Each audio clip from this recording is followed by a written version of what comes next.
They say a father is the first love of a daughter. But on the day of my daughter's wedding, I was not walking her down the aisle. I was not giving a toast. I was standing outside the iron gates of the Ritz-Carlton, staring at a laminated sheet of paper taped to the security booth. It was a photo of me. A photo taken secretly while I was gardening in my old clothes. Above my face in thick red block letters were 3 words that broke my heart more than any bullet could. Do not admit. I stood there in silence, banned from the event I had paid for, rejected by the child I had raised alone. But the real punchline was not the sign. It was what happened next. As I turned my truck around to leave, my phone buzzed in my pocket. A notification from my bank. $5,000 deducted. The description read, "Luxury floral arrangements for Jared and Brittany's wedding." They banned me from the party, but they were still swiping my card at the register. My name is Harold Foster. I am 70 years old, and 4 hours after this moment, my daughter would learn a very painful lesson. You cannot bite the hand that feeds you without starving to death. Before I continue this story, let me know where you are watching from in the comments below. Hit like and subscribe if you have ever been treated like an ATM by the people who are supposed to love you. Your support helps me share more stories like this. Let me take you back to that morning. The sun was shining over Chicago, but my hands were shaking as I gripped the steering wheel of my Ford F-150. This truck is a 2010 model. It has scratches on the bumper, and the leather on the driver's seat is cracked from years of use. My daughter Brittany hates this truck. She says it smells like sawdust and old sweat. She is right. It smells like 40 years of hard labor. It smells like the general contracting business I built from nothing to put food on her table. I parked the truck a block away from the hotel entrance. I did not want to embarrass her. I knew Brittany wanted everything to be perfect. She wanted the fairy tale. She wanted the image of old money and high society. That is why she chose the Ritz-Carlton. That is why she chose Jared, a man who wears Italian loafers that cost more than my first car. I checked my reflection in the rearview mirror. I was wearing my charcoal suit. It is not a designer label. It is the same suit I bought 10 years ago to wear to Brittany's college graduation. It is a little tight around the shoulders now, but I had it dry cleaned and pressed just for today. In my pocket, I felt the velvet box. Inside was her mother's pearl necklace. My late wife, Catherine, made me promise before she passed that I would give these to Brittany on her wedding day. I took a deep breath. Just walk in, I told myself. Just give her the pearls, give her a kiss, and stay in the back. Do not make a scene. Do not be the embarrassingly rough father with the calloused hands. Just be happy for her. I put the truck in park and walked toward the entrance. The hotel was magnificent. White roses were everywhere. I recognized them immediately. I should recognize them after all I signed the check for them last week. As I approached the security checkpoint, a young man in a black uniform stepped in front of me. He was tall, wearing an earpiece, and he looked at me with a mixture of pity and professional coldness. "Sir, I need you to stop right there," he said, raising a hand. I smiled, trying to look like I belonged. "I am the father of the bride," I said, my voice filled with pride. "My name is Harold Foster. I am just here to drop off a gift for my daughter." The guard did not check a list. He did not ask for my ID. He simply turned slightly and pointed to the glass window of his booth. I looked, and then I froze. There was a piece of paper taped to the glass. It was not an official notice. It was a printout. A grainy, zoomed-in photo of my face. I looked tired in the picture, unshaven, wearing my dirty work cap. Above the photo, the text was clear. "Person non grata, Harold Foster. Do not let him in under any circumstances." I felt the blood drain from my face. My legs felt weak. "Is this a joke?" I asked, my voice barely a whisper. The guard shook his head. "I am sorry, sir. Strict instructions from the groom and the bride. You are not allowed on the premises. If you do not leave, I will have to call the police for trespassing. Trespassing. At the wedding I paid for. Behind the guard, I saw a group of guests arriving. They were friends of Jared. Young men in slim fit suits and women in expensive gowns. They looked at me standing there, blocked by security. One of them, a guy with slicked back hair, nudged his friend and pointed at my truck parked down the street. Then he pointed at my old suit. They laughed. I could see their lips moving. Look at the old man. Look at his shoes. He thinks he can get in. I wanted to scream. I wanted to tell them that the champagne they were about to drink was paid for by the sweat from my brow. I wanted to tell them that while they were playing video games, I was laying bricks and pouring concrete in freezing winters to build a future for that girl inside. But I did not scream. I am a man of dignity. Then through the glass doors of the lobby I saw her. Brittany. She was standing near the grand staircase. She looked beautiful. She was wearing the white silk dress that we had picked out together in the catalog, although she never let me come to the fittings. She was laughing, holding a glass of sparkling water. Jared was next to her, whispering something in her ear. For a second, just 1 second, she looked out the window. Our eyes locked. I stood there, a 70-year-old man, in an old suit, holding a velvet box, with her dead mother's pearls, being treated like a criminal by a security guard. I waited for her to run to the door. I waited for her to tell the guard it was a mistake. I waited for my little girl to save me. But she did not. Her expression did not change. It was cold, annoyed. She looked at me the way you look at a stray dog that wanders onto your porch. Then she deliberately turned her back to me. She said something to Jared, and they both laughed. That silence was louder than any scream. That turn of her back hurt more than a knife in my chest. She was ashamed of me. She had taken my money, my love, my support, and now that she had what she wanted, she was erasing me. To her, I was just a wallet that had served its purpose. The guard took a step forward, his hand resting on his belt. "Sir, you need to leave.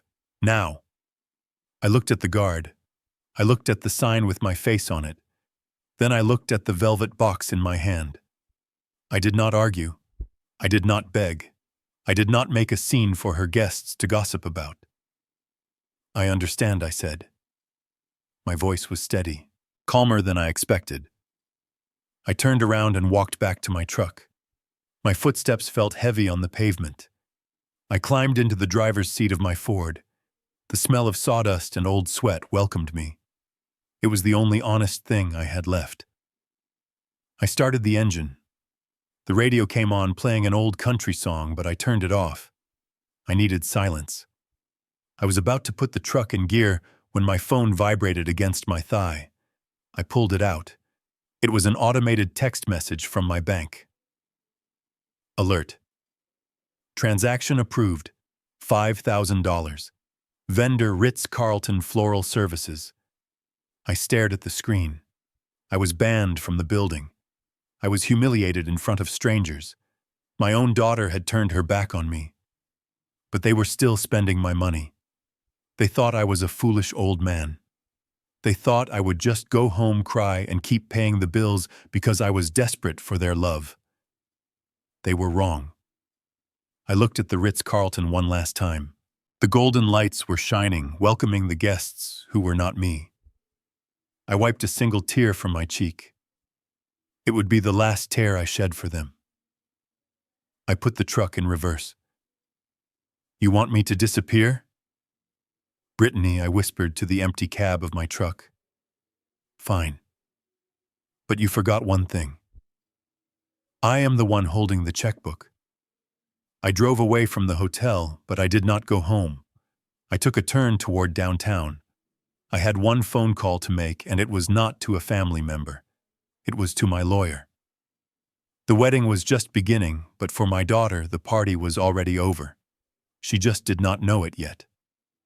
That text message from the bank was the final straw, but if I am being honest, the fuse had been lit exactly 14 days ago. As I drove away from the hotel, leaving my daughter's wedding, behind my mind drifted back to that night. It was a Thursday. Brittany had insisted we meet for a rehearsal dinner of sorts, but not a traditional one. She wanted to introduce me to some of Jared's important business associates. She told me it was crucial for their future. We met at a place called l'Orangerie downtown. It was one of those restaurants where the lighting is so dim you need a flashlight to read the menu, and the plates are so large but the food is so small you need a microscope to find your dinner.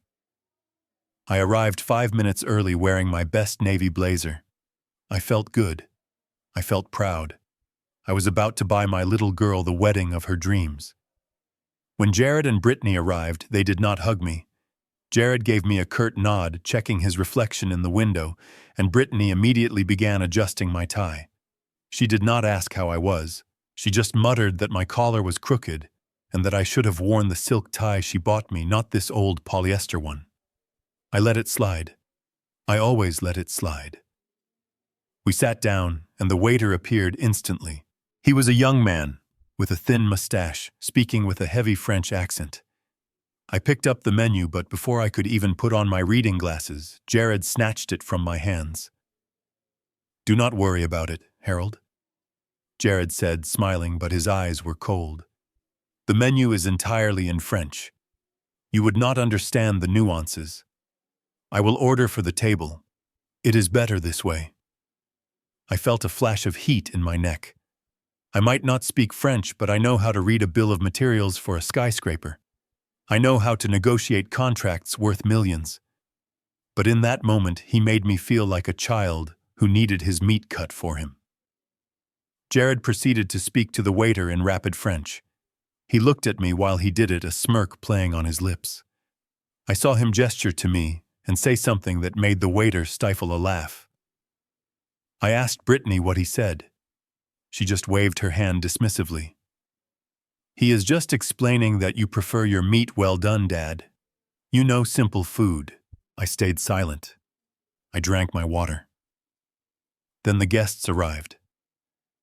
2 men in expensive gray suits walked toward our table. They looked like sharks in human skin. Jared stood up immediately, buttoning his jacket, his entire demeanor changing from arrogant to subservient in a split second. "Gentlemen," Jared beamed, shaking their hands vigorously. "Thank you so much for joining us. I want you to meet my fiancée, Brittany." The men smiled at her. She dazzled them, playing the part of the perfect trophy wife perfectly. Then the older of the 2 men looked at me. He extended a hand. "And this must be the father-in-law you mentioned," the man asked. "The one in construction." I stood up to shake his hand. I was ready to introduce myself. I was ready to say, "Yes, I am Harold Foster, owner of Foster General Contracting. I built the hospital you probably go to and the stadium where you watch football." But Jared cut me off. "Actually," Jared said, stepping between us, "Harold here helps us with the grounds. He is retired now, mostly just putters around in the garden. He is a gardener. Very simple man. Great with petunias." My hand froze in midair. The 2 businessmen looked at me with a sudden drop in interest. The respect vanished from their eyes. They gave me a limp handshake, the kind you give to the help, and sat down, turning their backs to me to discuss market trends with Jared. I stood there for a moment, stunned. A gardener. I sat down slowly. My heart was pounding against my ribs. I looked at Brittany. She was sipping her wine, avoiding my gaze. She knew. She heard him. "Excuse me," I said, my voice low but firm. Jared ignored me. He was talking about blockchain and liquidity. I said, "Excuse me," I said louder, placing my hands on the table. The conversation stopped. The 2 investors looked at me, annoyed. Jared looked furious. "What is it, Harold?" Jared snapped. "We are trying to discuss business." "I am not a gardener," I said, looking directly at the investors. "I ran a company that employed 200 people. I built half this city, I thought Brittany would back me up. I thought she would laugh and say, "Oh, Dad is so modest, he is actually a tycoon." Instead, Brittany let out a sharp, exasperated sigh.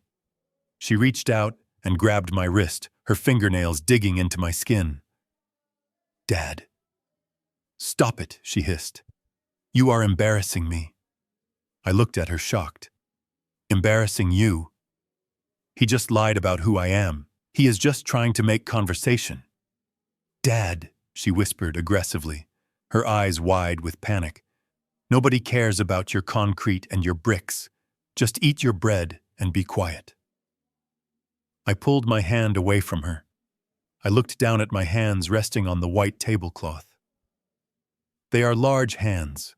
The knuckles are swollen from arthritis. The skin is rough, covered in small white scars from years of handling rebar and timber. There is a permanent callus on my right palm from gripping a hammer. Brittany followed my gaze. She looked at my hands with pure disgust. "And please put your hands in your lap," she said, wrinkling her nose. "You are snagging the fabric. Your skin is like sandpaper. It is ruining the aesthetic." The aesthetic. I looked at my hands again. These hands. These were the hands that changed her diapers when her mother was too sick to do it. These were the hands that built her a treehouse in the backyard, working late into the night so she would be surprised in the morning. These were the hands that signed the check for her braces, her first car, her college tuition, and her graduate degree. These hands had bled for her. They had frozen in the bitter Chicago winter for her. They had ached every single night for 30 years so she could have soft manicured hands that never had to touch dirt. And now she wanted me to hide them, because they were scratching the tablecloth. I did not say another word for the rest of the meal. I sat there listening to Jared lie about assets he did not have. I listened to Brittany laugh at their jokes, a high-pitched fake laugh I did not recognize. I realized then that I was not sitting with my family. I was sitting with strangers who viewed me as a utility, a walking bank account that was embarrassing to be seen with, but necessary to pay the bill. When the check came, Jared did not even reach for his wallet. He just slid the leather folder toward me without looking up from his conversation. I paid it. That was the last time I would ever pay for them. The memory faded as I pulled my truck into my driveway. The house was dark. It was a big house, too big for one old man. Brittany grew up here. Every room held a memory of her. The height chart on the kitchen door frame, the scratches on the floor from her first puppy. I walked into the kitchen and turned on the single light over the island. The silence of the house usually comforted me, but tonight it felt heavy. It felt like a tomb. I walked straight to the study. I did not sit down. I did not pour myself a drink. The sadness I felt at the restaurant had evaporated, replaced by a cold, sharp clarity. If they thought I was just a senile old gardener, maybe it was time I did some pruning. I walked over to the large painting of a ship that hung behind my desk. I swung it open to reveal the wall safe. My hands, my rough sandpaper hands, were steady as I dialed in the combination. Right to 24, left to 10, right to 5. The heavy steel door clicked open. Inside were the deeds, the bonds, and the insurance policies. But I was not looking for those. I reached into the back and pulled out a thick manila envelope. It was the file I had kept on Jared. I had never opened it. I had hired a private investigator 6 months ago just as a precaution, a standard procedure I used for any new business partner. But when Brittany begged me to trust him when she cried and said he was her soulmate, I had thrown the envelope in the safe unopened. I wanted to trust her. I wanted to believe she was smarter than this. I took the envelope to the desk and switched on the lamp. I reached for my letter opener. "You think I am stupid, Jared," I whispered to the empty room. "You think I am just a checkbook." I slit the top of the envelope. "Let us see what you are really worth." I pulled out the stack of papers. The first page was a credit report. My eyes scanned the numbers, and my breath caught in my throat. It was not just bad. It was catastrophic. But as I turned the page to the bank statements, I saw something that made my blood run cold.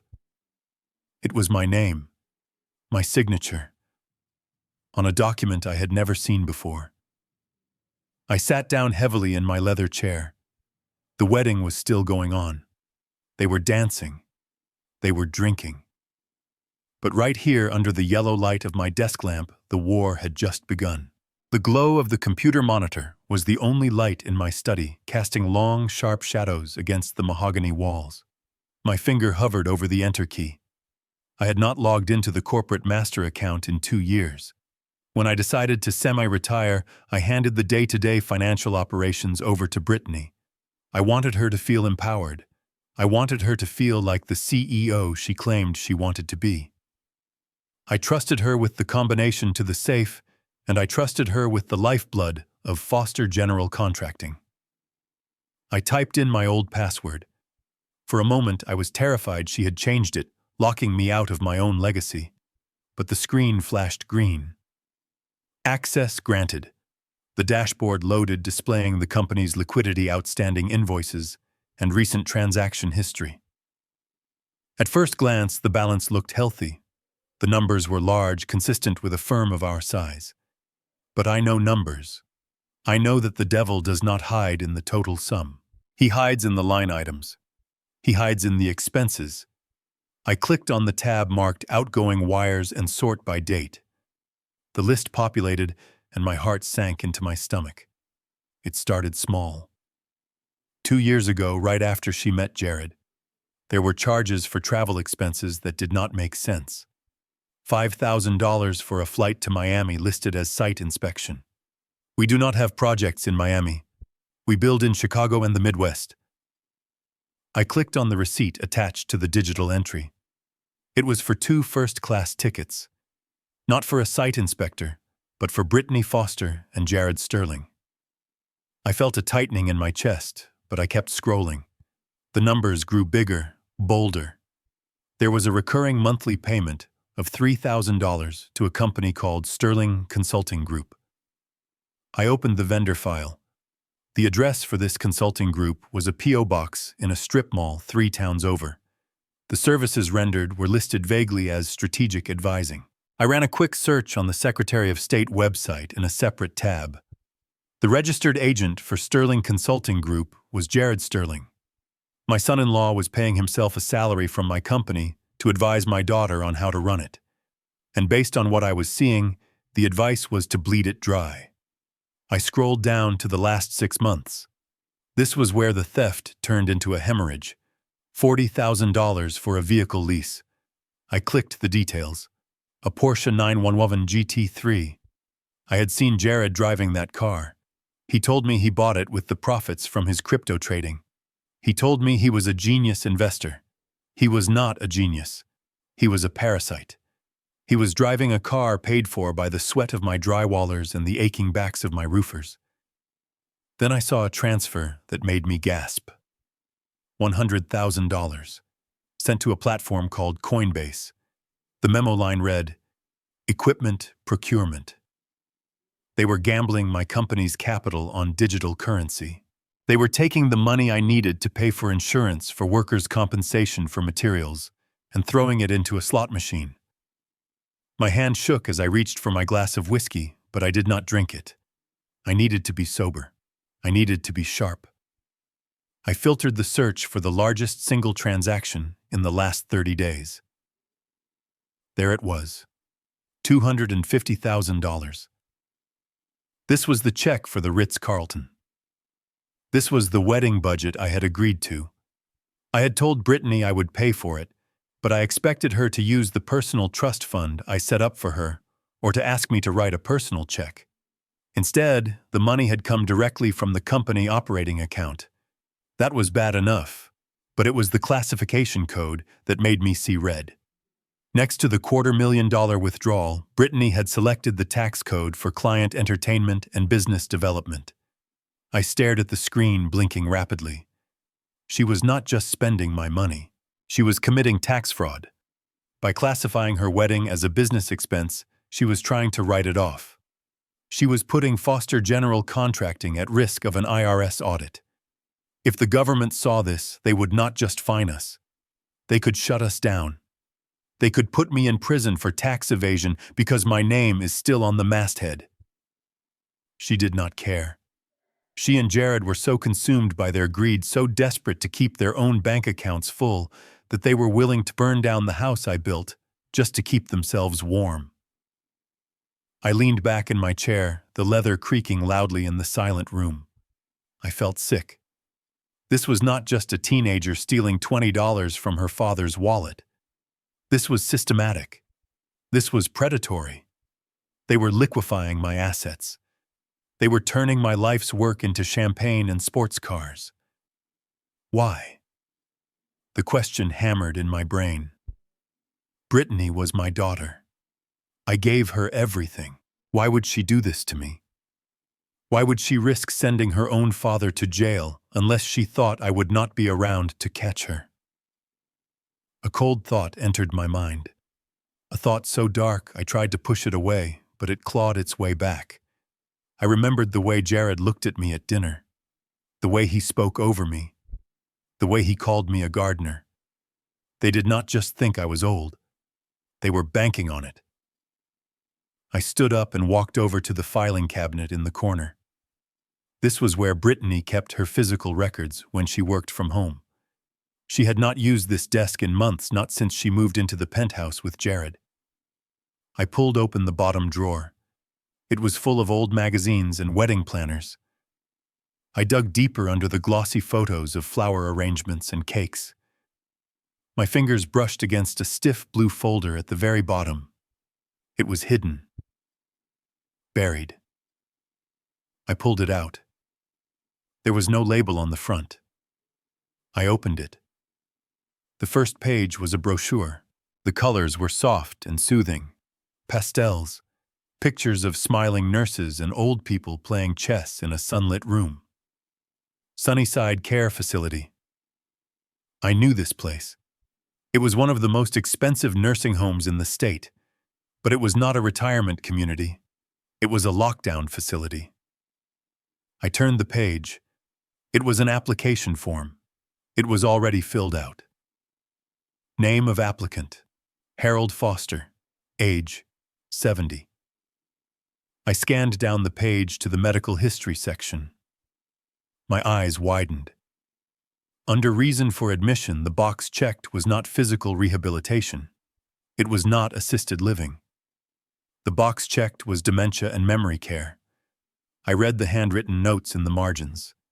They were in Brittany's handwriting. The handwriting I used to put on the refrigerator when she got an A in spelling. Father is exhibiting signs of aggressive confusion, she had written. He is becoming paranoid. He forgets financial details. He is no longer capable of managing his own affairs. We believe he is a danger to himself and his legacy. I dropped the folder on the desk. It slid across the wood and hit the keyboard. The puzzle pieces slammed together. The gaslighting, the way they treated me like a child, the way Jared spoke for me, the way they isolated me from my business partners. It was all a setup. They were stealing my money, yes, but they knew I would eventually find out. So they had a plan B. If I complained, if I pointed out the missing millions, they would use this. They would claim I was senile. They would claim my accusations were just the paranoid ramblings of a man losing his mind. They would use the money they stole from me to pay the doctors to lock me away in Sunnyside. They would drug me until I really did forget my name. And while I sat drooling in a wheelchair staring at a wall, Jared would drive his Porsche, and Brittany would be the queen of society mourning her poor sick father. Rage is a funny thing. Usually it feels like fire. It feels hot and explosive.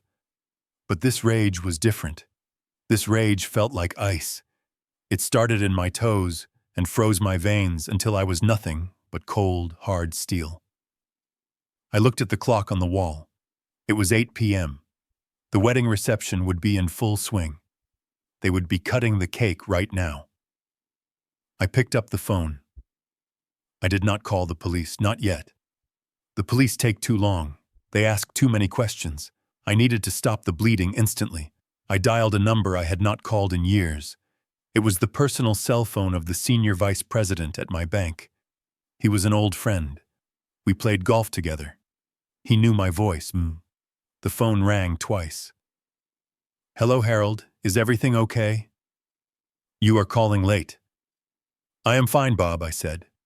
My voice was steady. It did not sound like the voice of a man with dementia.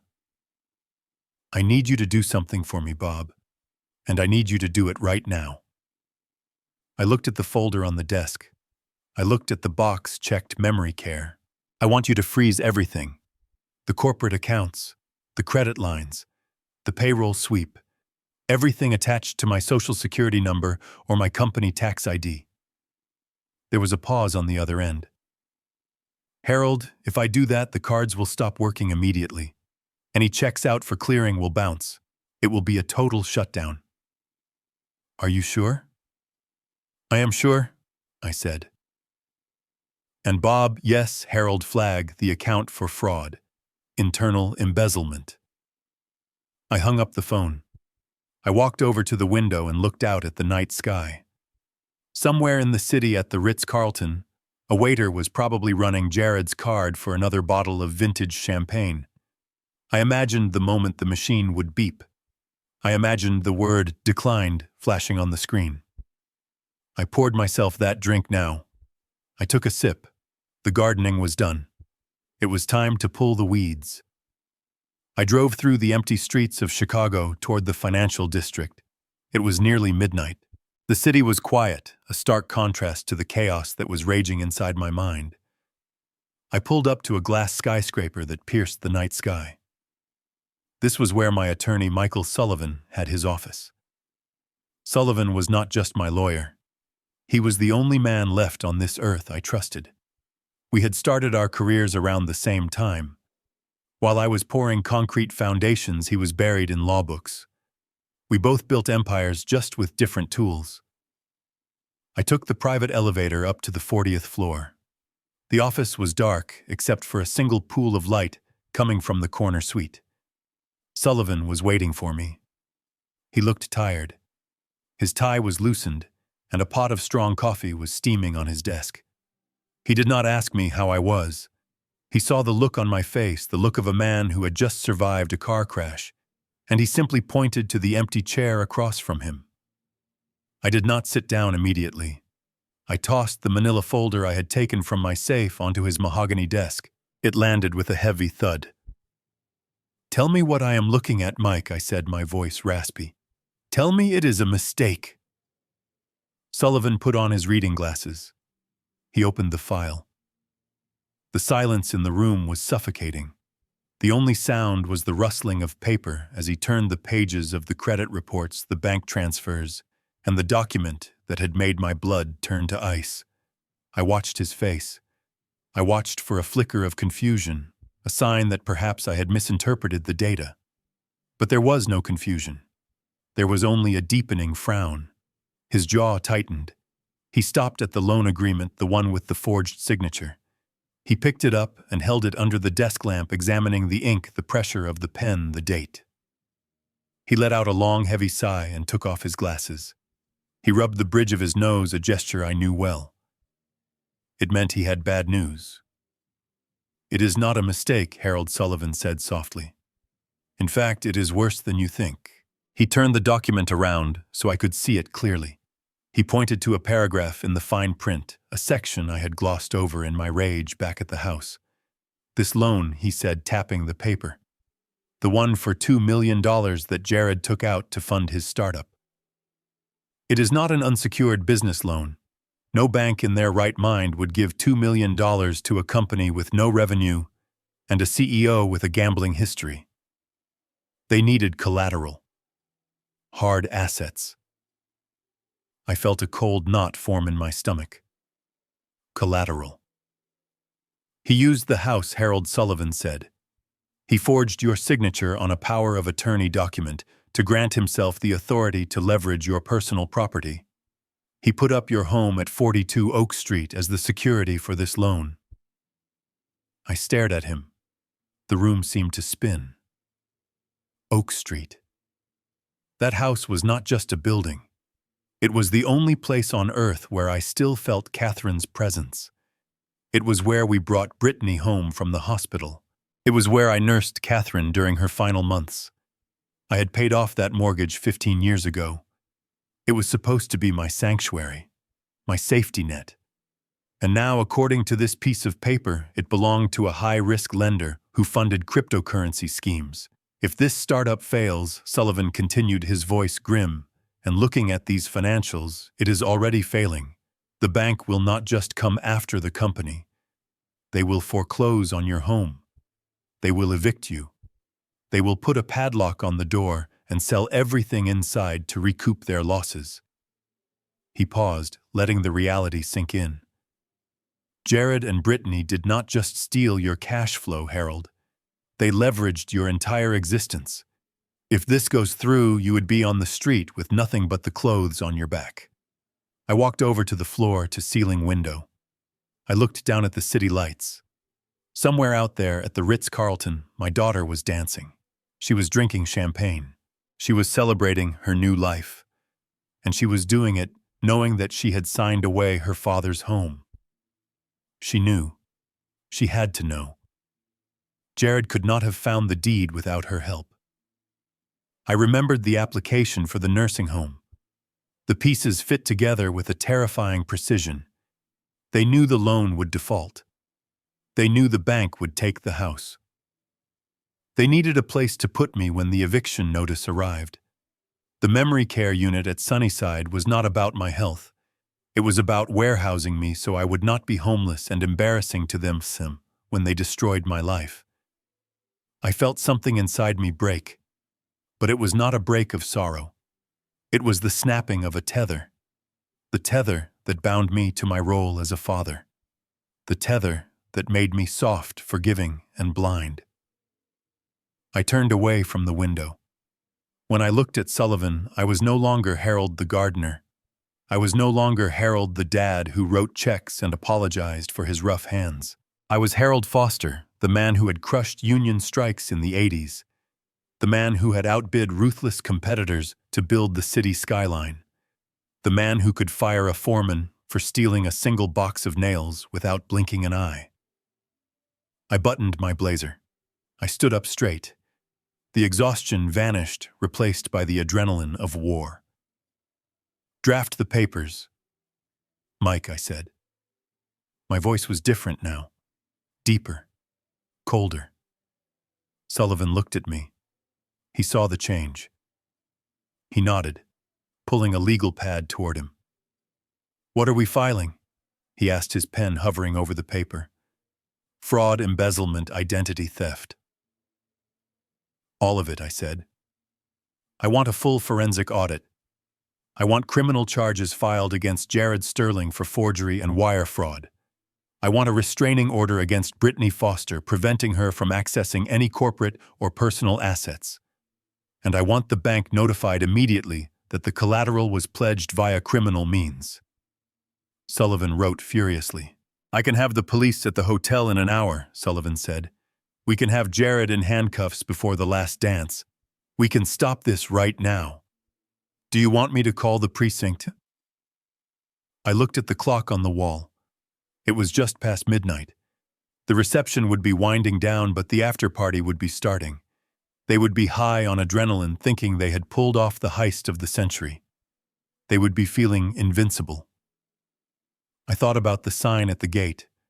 "Do not admit." I thought about the way Brittany looked at me when I was standing outside. If we arrest him now, it happens in private. It happens quietly. He gets to spin the story. He gets to tell people it was a misunderstanding. I shook my head. "No," I said. "Not yet." Sullivan looked up, surprised. "Harold, every minute we wait is a risk." "Why wait? Because I want them to feel safe," I said. "I want them to wake up tomorrow morning thinking they won."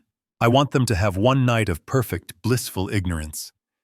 And then when they are at their highest point, when they are looking down on everyone else, I want to pull the ground out from under them. I walked to the door. I placed my hand on the frame. I do not just want justice, Mike. I want an eviction. I want them to feel what it is like to be locked out. Sullivan put down his pen. He looked at me with a mix of fear and respect. So we wait until morning, he asked. I smiled. It was a smile that did not reach my eyes.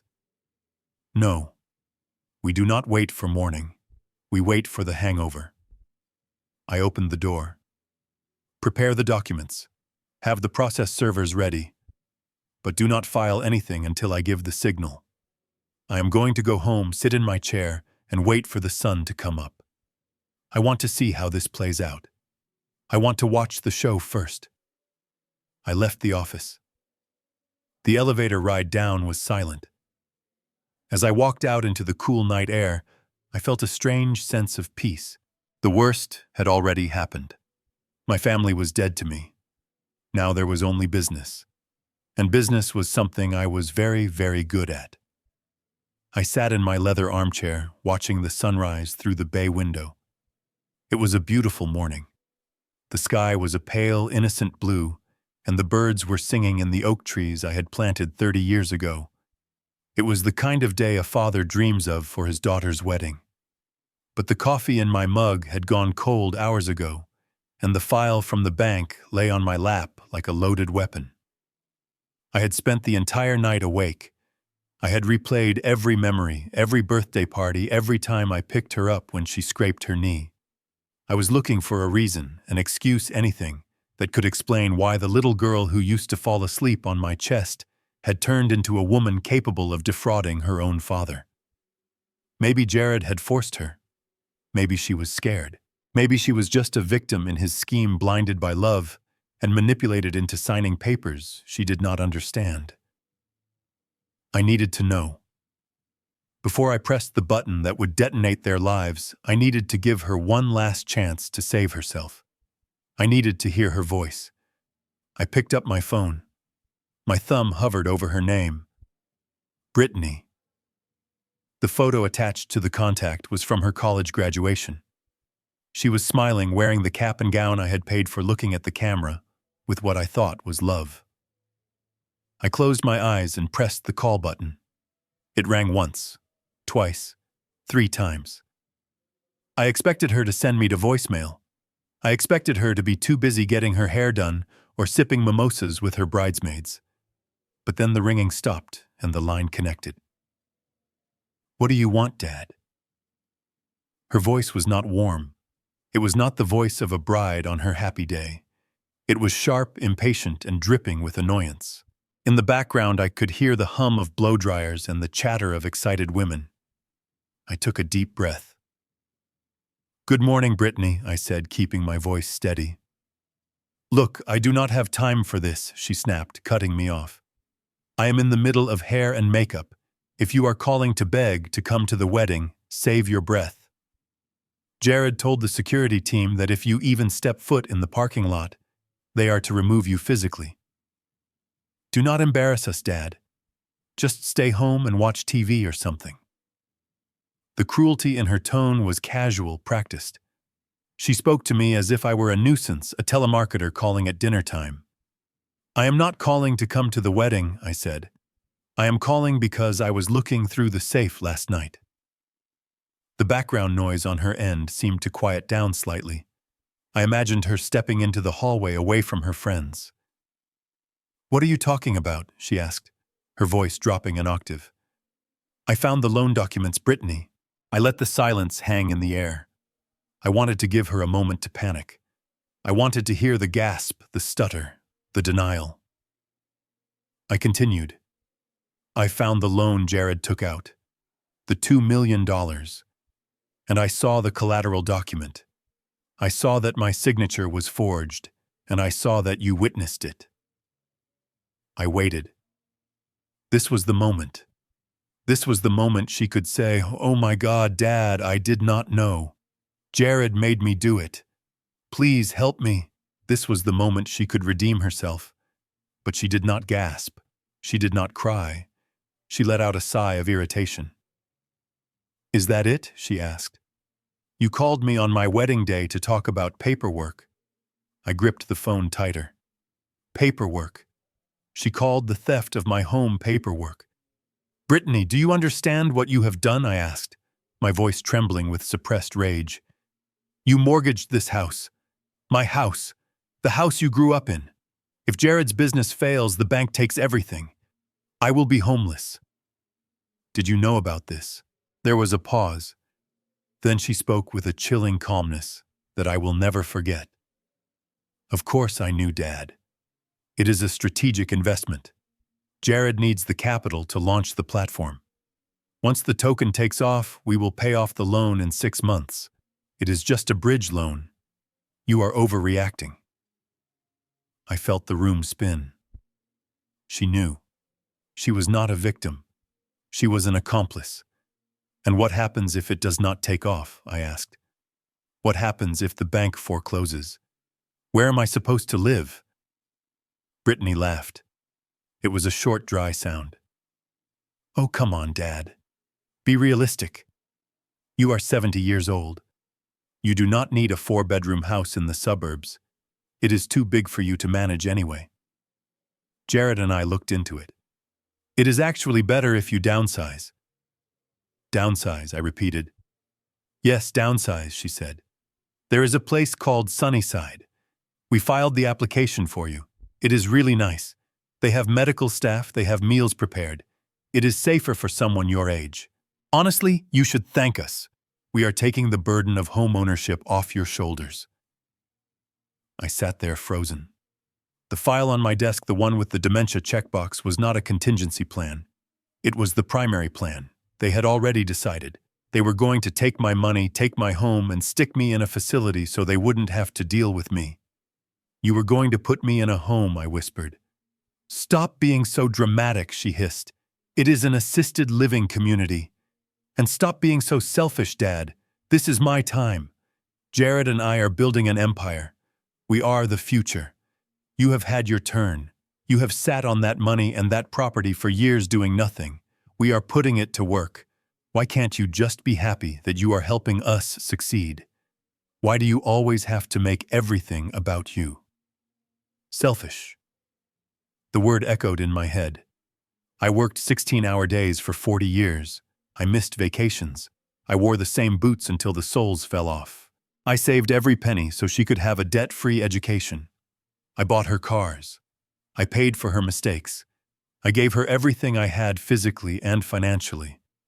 And now, because I wanted to keep the roof over my head, I was being selfish. The last thread of connection snapped. The father in me died in that moment. The man who would catch a grenade for his daughter ceased to exist. In his place sat Harold Foster, the businessman, the contractor, the man who knew how to demolish a structure when the foundation was rotten. "I understand," I said. My voice was no longer shaking. It was flat. "Dead." "Good," she said clearly, relieved that I had capitulated.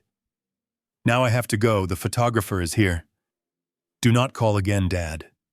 We will send you a postcard from the honeymoon." She hung up. The line went dead. I slowly lowered the phone from my ear. I looked at the screen until it went black. A single tear rolled down my cheek. It was hot and salty. It traced the line of a deep wrinkle on my face, a wrinkle earned from years of smiling at her, worrying about her, loving her. I wiped it away with the back of my hand. That was it. That was the last tear. She wanted to talk about investments. She wanted to talk about the future. She wanted to talk about who owned what. Fine. If she wanted to treat our relationship like a business transaction, I would treat it like a hostile takeover. She thought she was building an empire. She did not realize she had just declared war on the only ally she ever had. I stood up. My knees popped, but I felt strong, stronger than I had felt in years. I picked up the file from the bank. I walked over to the shredder in the corner of the room, but I did not shred the documents. I put them in my briefcase. Then I walked to the closet and pulled out a fresh suit. Not the old one I wore yesterday.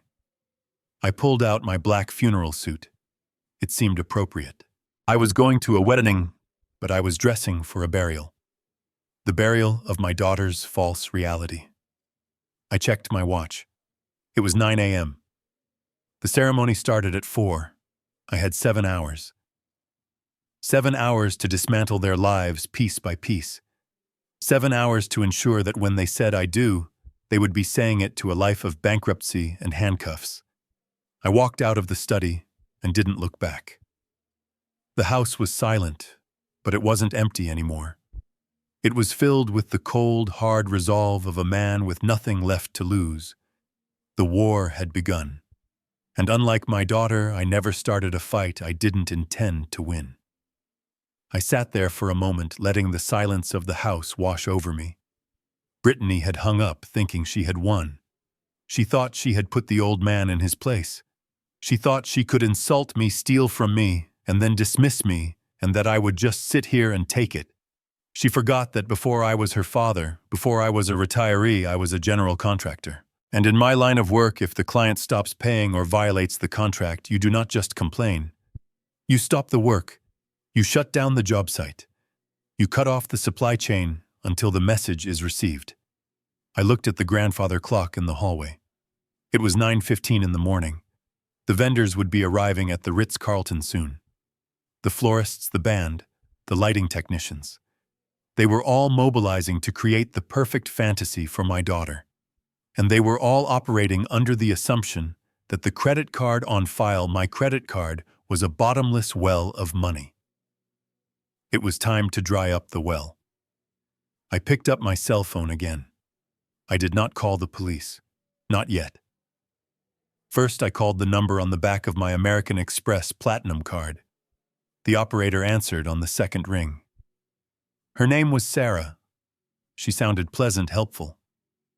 "Security department, please," I said, my voice calm and authoritative.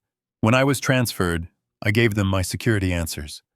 Mother's maiden name. First pet. Then I dropped the hammer. "I need to report unauthorized activity on my account," I said. "I want to report the card as stolen." The agent asked for details. "I want to freeze the account immediately." I continued.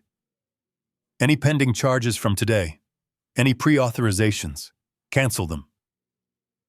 If anyone tries to run this card, I want the machine to scream declined." "Done," the agent said. "Mr. Foster, a new card will be mailed to you in 3 days. Is there anything else?" "No, thank you," I said. "That will be all." I hung up.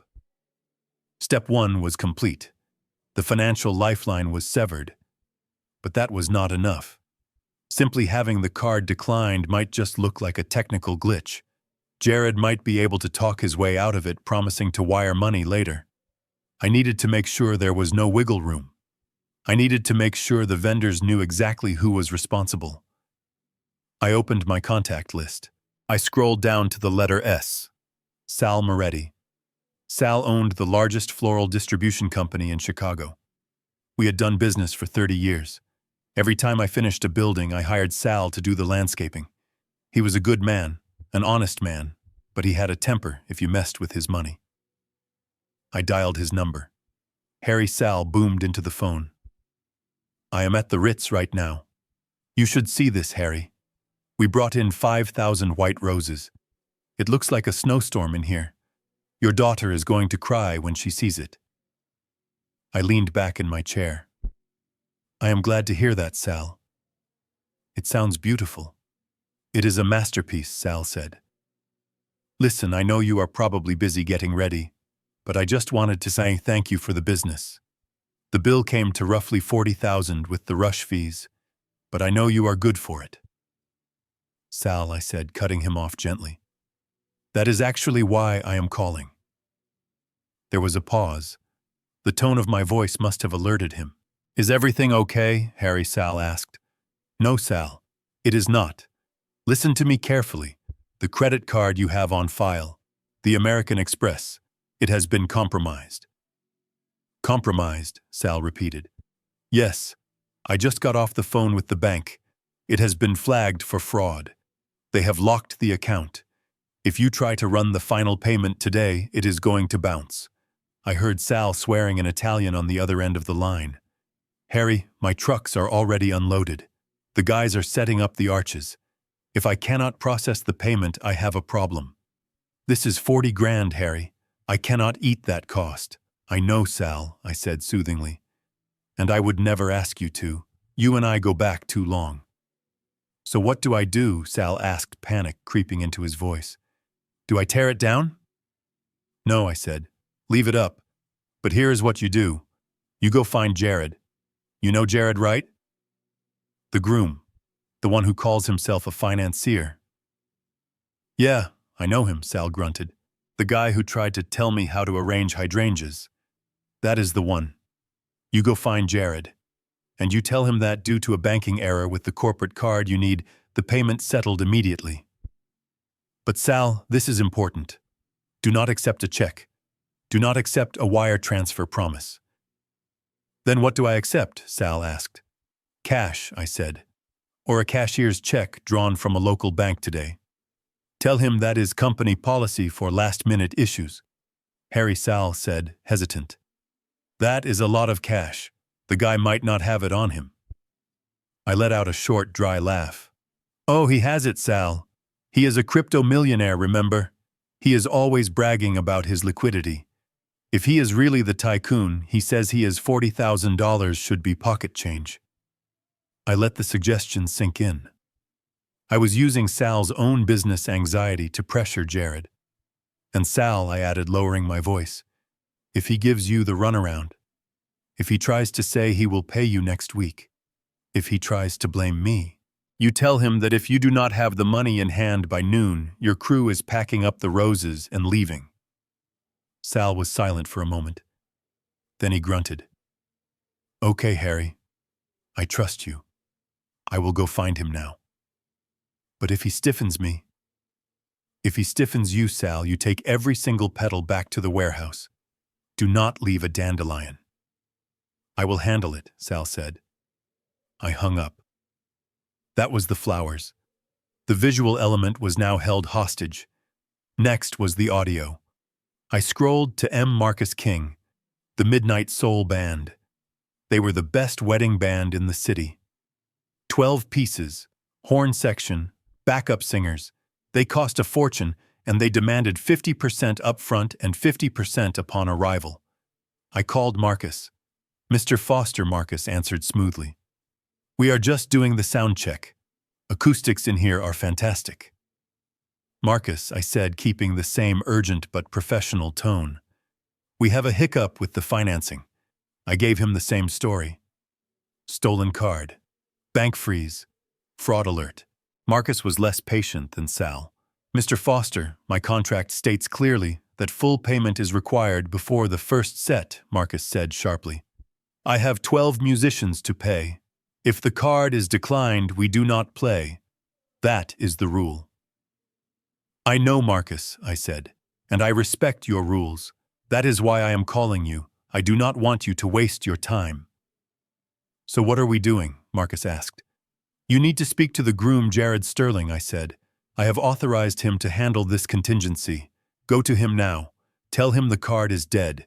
Tell him you need $25,000 in certified funds or cash immediately. Cash, Marcus asked, skeptical. He is a wealthy man, Marcus. I lied. He keeps a reserve for emergencies. Just tell him that if he does not pay up, the stage goes dark. No first dance. No entrance music. Silence. I could hear the gears turning in Marcus's head. He was a businessman, too. He did not care where the money came from as long as it came. I will find him, Marcus said.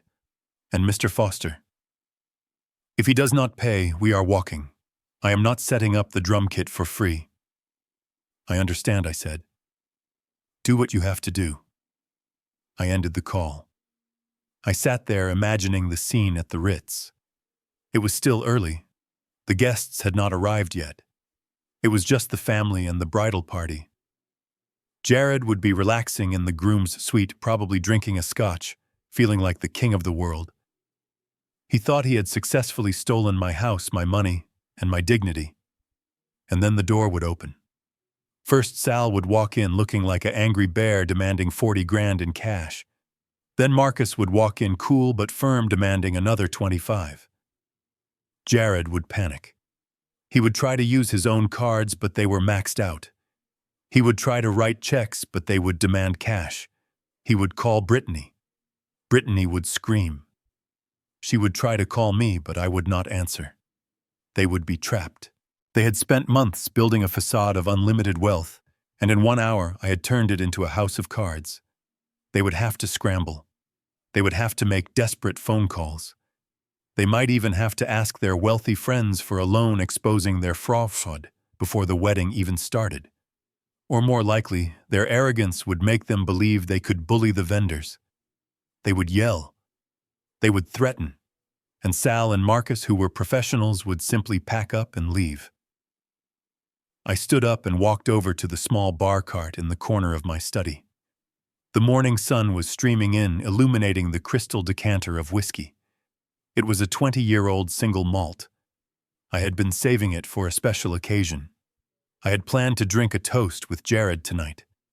I had planned to welcome him into the family, to tell him that I was proud to hand over the reins. I picked up the heavy glass. I poured 2 fingers of the amber liquid. I swirled it around, watching the light catch the alcohol. I raised the glass to the empty room. "To family," I whispered. I took a sip. It burned, but it was a good burn. It warmed my chest. I walked back to the window. I had set the trap. The supply lines were cut. The enemy was about to be surrounded, and they did not even know the general had left the battlefield. I checked my watch again. 10 o'clock. The first explosions should be happening right about now. I sat back down in my chair holding the glass of whiskey and waited. The silence in the house was no longer lonely. It was heavy with anticipation. It was the calm before the storm, and I was the one who had summoned the thunder. While I sat in the quiet solitude of my study 5 miles away, the grand ballroom of the Ritz-Carlton was vibrating with the energy of a lie that was about to collapse. The scene was breathtaking. Thousands of white roses, the ones Sal Moretti had arranged, created a canopy of fragrance that masked the scent of desperation. Crystal chandeliers hung from the ceiling like frozen tears, casting a diamond light over the 300 guests who had gathered to witness the union of 2 frauds. Jared Sterling stood near the center of the room, holding court near the open bar. He was wearing a tuxedo that cost more than my first truck. He looked every inch the part of the successful heir. In his hand, he swirled a glass of 25-year-old scotch, a bottle that I had paid for. He was surrounded by a small group of men, the same investors from the dinner, the sharks who smelled blood in the water. But today, Jared was doing everything in his power to convince them that the blood was merely wine. He leaned in close to the older investor, his voice smooth and confident, projecting the image of a man who held the keys to the kingdom. "It is a tragedy, really," Jared said, shaking his head with practiced sorrow. "Harold wanted to be here more than anything, but the doctors insisted. The dementia has progressed rapidly in the last few weeks. He barely recognizes his own house anymore." The investors nodded sympathetically, swirling their drinks. "So the rumors about the transfer of power are true, then?" one of them asked. Jared smiled, a humble, self-effacing smile that made my stomach turn just thinking about it. "Yes," Jared lied without blinking. "We signed the final papers yesterday. Harold knows he is not capable of running Foster General Contracting anymore. He entrusted the entire portfolio to me and Brittany. He wants us to modernize to leverage the assets into new ventures, like the crypto platform we discussed. The construction company will provide the steady cash flow to back the new technology. It is a perfect synergy." He took a sip of his scotch, looking satisfied. He was selling them a bridge that did not exist. He was using my company, my reputation, and my alleged senility to secure their funding. He needed their money today. He needed their signatures on the investment contracts before the reception ended, because he knew his credit cards were tapped out. In his pocket, his wallet held a black titanium credit card that was currently useless, but he carried it like a shield. Across the room, Brittany stood by the entrance. She looked like a princess in her silk gown, but she was not smiling. She was tense. Her eyes were darting around the room, scanning every face, every shadow. Every time the double doors opened to admit a late guest, she flinched. She gripped her bouquet of orchids so tightly that her knuckles were white. She was terrified. She checked her phone every 30 seconds. She was looking for a text, a call, any sign that I was coming. She knew me. She knew that Harold Foster was not the kind of man who quietly faded into the background. She had heard the tone in my voice this morning, and it haunted her. A bridesmaid, a young woman named Jessica, who had known Brittany since high school, leaned over and whispered something to her. Brittany forced a laugh, but it was brittle. It sounded like glass breaking. She smoothed the front of her dress, her hand trembling slightly. She was waiting for the explosion. She was waiting for me to storm in, shouting and making a scene. She did not understand that storming in was an amateur move. She did not understand that true power is not loud. True power is silence. True power is a phone call made from a quiet room while sipping whiskey. Jared waved at her from across the room, raising his glass in a toast. He looked triumphant. He looked like a man who had pulled off the perfect heist. He had the girl, he had the status, and he thought he had the fortune. He turned back to the investors, laughing at a joke, slapping one of them on the back. "Gentlemen," Jared said, his voice booming slightly as the alcohol kicked in. "To the future. To the Foster Sterling Empire. To the future," they chorused, raising their glasses. Jared beamed. He felt invincible. He did not know that the ground beneath his Italian leather shoes was already crumbling. He did not know that the roses behind him were unpaid for. He did not know that the band setting up on the stage was about to demand cash he did not have.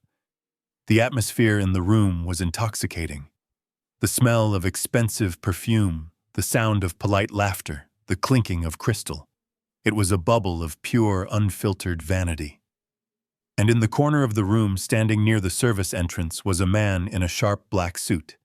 He was Henri, the general manager of the Ritz-Carlton. Henri was a professional. He had managed events for presidents and royalty. He knew how to handle intoxicated guests and demanding brides. He was checking his tablet, ensuring the dinner service timeline was perfect. He prided himself on precision. Then he felt a vibration in his pocket. He pulled out his phone. He looked at the screen. The caller ID displayed a name that made him straighten his posture immediately. Harold Foster, priority client. Henri knew me well. I had held my company holiday parties at the Ritz for 15 years. I tipped his staff generously. I treated everyone with respect. And most importantly, I always paid my bills on time. Henri frowned. He looked at the wedding party. He looked at Jared, who was laughing loudly, spilling a little bit of scotch on the expensive carpet. He looked at Brittany, who was biting her lip, staring at the exit. He pressed the answer button and held the phone to his ear. "Mr. Foster," Henri said, his voice low and professional. "What a surprise. We were expecting you here hours ago. I hope everything is all right." He listened. For 10 seconds, Henri did not say a word. He stood perfectly still. The smile on his face faded. His skin, usually a healthy flush, turned a shade of pale gray. His eyes widened slightly, shifting from professional courtesy to genuine shock. He looked across the room at the thousands of white roses. He looked at the waiters carrying trays of lobster tails and filet mignon. He looked at the open bar where top-shelf liquor was pouring freely. "Are you certain, Mr. Foster?" Henri asked, his voice barely a whisper. He listened again. This time he nodded slowly. The expression on his face hardened. He was a businessman too. He understood liabilities. He understood contracts. And he understood that when the man who signed the check says the party is over, the party is over. I understand, Sir Henry said. I will handle it immediately. Henri lowered the phone. He took a deep breath. He adjusted his cuffs. He looked at the scene of opulence one last time. It was a beautiful wedding. It was a shame it had to end before it even began. He tapped his earpiece. Security, this is Henri, he said calmly. Cut the main audio feed to the ballroom, and tell the kitchen to hold the main course. We have a situation. Henri began to walk toward the stage. He did not rush. He moved with the terrifying purpose of an executioner. Jared was still laughing. Brittany was still watching the door. Neither of them saw Henri coming. Neither of them saw the invisible axe that was swinging down toward their necks. At home, I poured myself another finger of whiskey. I did not need to be there to see it. I could feel it. The silence was about to be broken. The house of cards was about to fall. The grandfather clock in the hallway chimed the quarter hour, a deep resonant sound that vibrated through the floorboards of my empty house. It was 10:15 in the morning. Outside, the world was bright and cheerful, oblivious to the storm I was summoning from my leather armchair. I stared at the phone in my hand. It was a small device, just glass and metal, but in this moment, it was the remote detonator for the nuclear bomb I had planted under my daughter's fake life. I had already cut the supply lines. The florist was likely screaming at Jared for cash. The band was probably packing up their instruments. But those were just skirmishes. Those were just flesh wounds. Now it was time for the kill shot. It was time to take away the stage itself. I took a sip of whiskey. It was smooth, warming my throat, settling the nerves that had been frayed by a night of betrayal. I was not nervous about what I was about to do. I was nervous about how much I was going to enjoy it. There is a dark place in a man's soul where justice feels a lot like cruelty, and I was standing right on the edge of that abyss. I scrolled through my contacts until I found the number. Henri Laurent, General Manager, Ritz-Carlton, Chicago. I pressed the call button. The line rang. 1 ring, 2 rings. It was a professional ringtone, crisp and efficient. Mr. Foster Henri's voice came through the speaker, breathless and anxious. He answered on the second ring. That told me everything I needed to know. He was already in panic mode. The chaos from the florist and the band must have reached the executive office. He was expecting me. He was praying I was calling to fix it. Mr. Foster. Thank goodness, Henri continued, rushing his words. We have a serious situation down here. I have Sal Moretti in the lobby shouting about unpaid invoices, and the band leader is refusing to let the drummer set up. Mr. Sterling is, well, he is quite agitated. He is demanding that I override the credit card decline on the master account. I tried to explain that it is a bank issue, but he is threatening to sue the hotel. I listened to him ramble. I let him pour out his stress. I pictured Henri, a man who prided himself on Swiss watch precision, sweating in his immaculate suit. Henri said. My voice was low, calm. It was the voice I used when I fired a foreman for cutting corners on a foundation. Henri stopped talking immediately. Yes, Mr. Foster, I am not calling to authorize the payments, Henri. And I am not calling to calm Mr. Sterling down. There was a pause, a heavy, confused silence. I do not understand, sir. If the vendors are not paid, they will leave. The ceremony is scheduled to start in 45 minutes. The guests are already arriving. I know, I said. That is why we need to be quick. Henri, are you at your desk? I am in the back office, yes, he replied, sounding bewildered. Good. I want you to pull up the contract for today's event. The one signed 6 months ago. I heard the sound of typing. Quick, frantic keystrokes. I have it right here, sir. Booking reference 4492. Excellent, I said. Now, Henri, I want you to look at the very top of the first page. Tell me what is the official title of the event listed on the agreement. I waited. I took another sip of whiskey. It says, Foster, General Contracting. Annual Client Appreciation Gala. Henri read. His voice slowed down as he spoke the words. Correct, I said. And please read Clause 4, subsection B, the section regarding the authorized purpose of rental. I heard the rustle of paper. Authorized purpose. Corporate networking, employee recognition, and business development presentations. Henri read. I leaned forward in my chair. Henri listened to me very carefully. I am the chairman and sole owner of Foster General Contracting. I am currently conducting an internal forensic audit of my company's finances. It has come to my attention that my former employee, Jared Sterling, and my daughter, Brittany Foster, have hijacked a corporate booking for their personal use. I let the words sink in. Hijacked, Henri whispered. Yes, I continued, my voice hardening into steel. They are using a corporate contract backed by corporate insurance and corporate funds to host a private wedding. This is a direct violation of the rental agreement. But more importantly, Henri, it is fraud. Fraud, Henri repeated. The word choked him. If the Ritz-Carlton allows this event to proceed, knowing now that it is a misappropriation of company assets, you are not just a venue. You are an accomplice. You are facilitating the embezzlement of funds from Foster General Contracting. I heard a sharp intake of breath on the other end of the line. Henri was not just a manager. He was a corporate creature. He understood liability. He understood that a wedding gone wrong was a bad Yelp review, but facilitating corporate fraud was a federal lawsuit. Mr. Foster, Henri stammered. We had no idea. We assumed, given that it was your daughter, we thought it was just a formality in the naming convention. You assumed wrong, I cut him off, and your assumption is about to make the Ritz-Carlton a co-defendant in the criminal case I am filing against Jared Sterling. No, Henri said quickly, panic rising in his voice. Mr. Foster, please. We value your business. We have hosted your events for 15 years.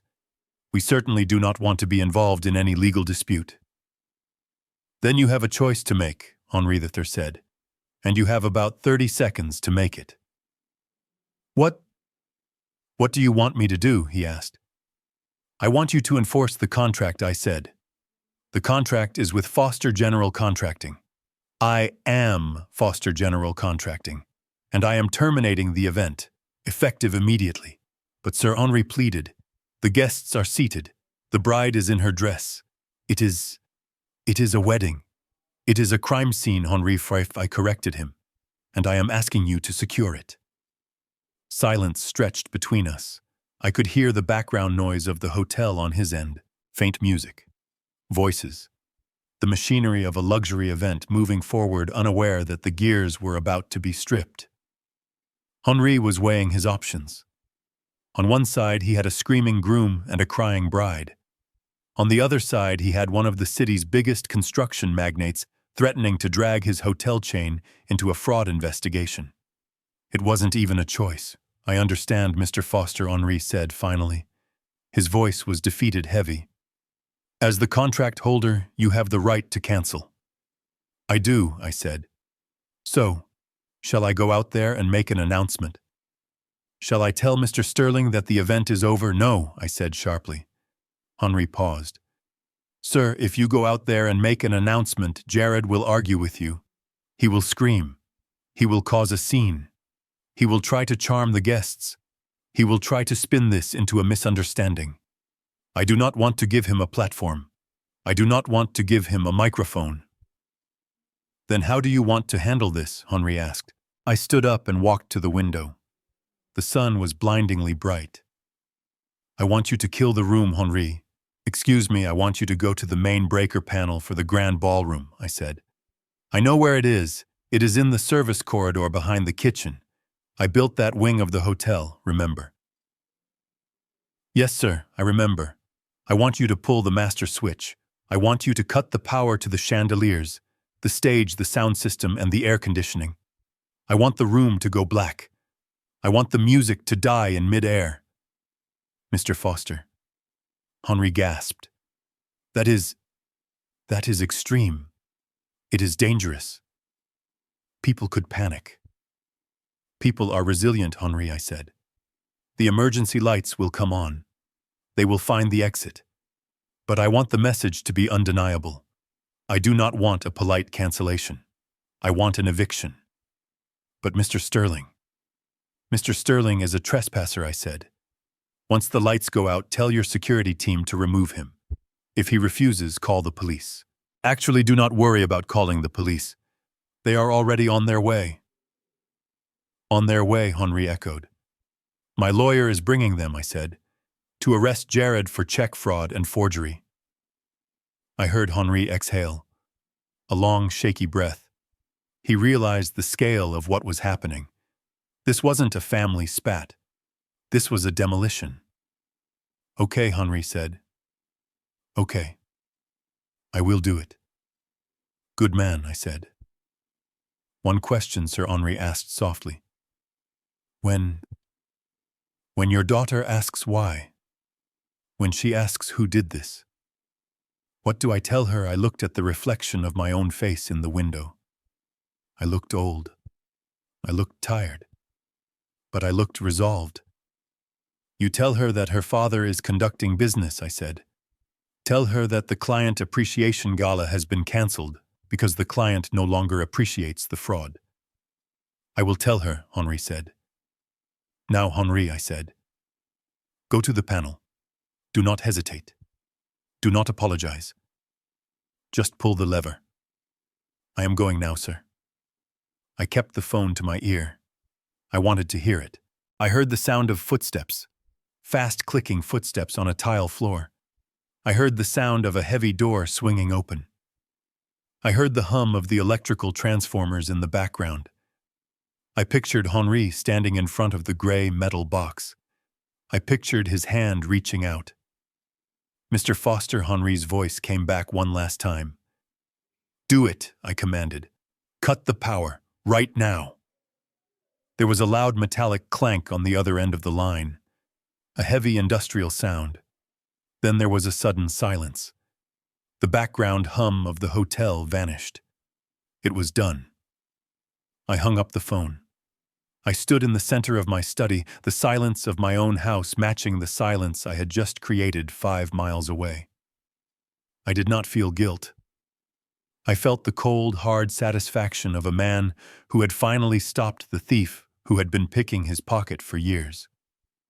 The lights were out at the Ritz, but for the first time in a long time I could see everything clearly. I was not in the ballroom when the lights went out, but I have replayed the scene in my mind 1,000 times, piecing it together from the reports I received later. It must have been a sight to behold. One moment, Jared Sterling was the king of the world, standing on a podium built on lies, raising a glass of champagne paid for with stolen money. He was in the middle of a toast, his voice booming through the speakers, talking about legacy and the bright future of the Foster and Sterling empire. The guests were mesmerized. The crystal was sparkling, and the scent of 5,000 white roses filled the air. It was the perfect picture of success. And then, in the blink of an eye, the picture was shredded. It started with a heavy mechanical thud, the sound of a massive breaker switch being thrown in the bowels of the hotel. It was a sound of finality. Immediately, the grand ballroom was plunged into absolute darkness. The chandeliers died instantly.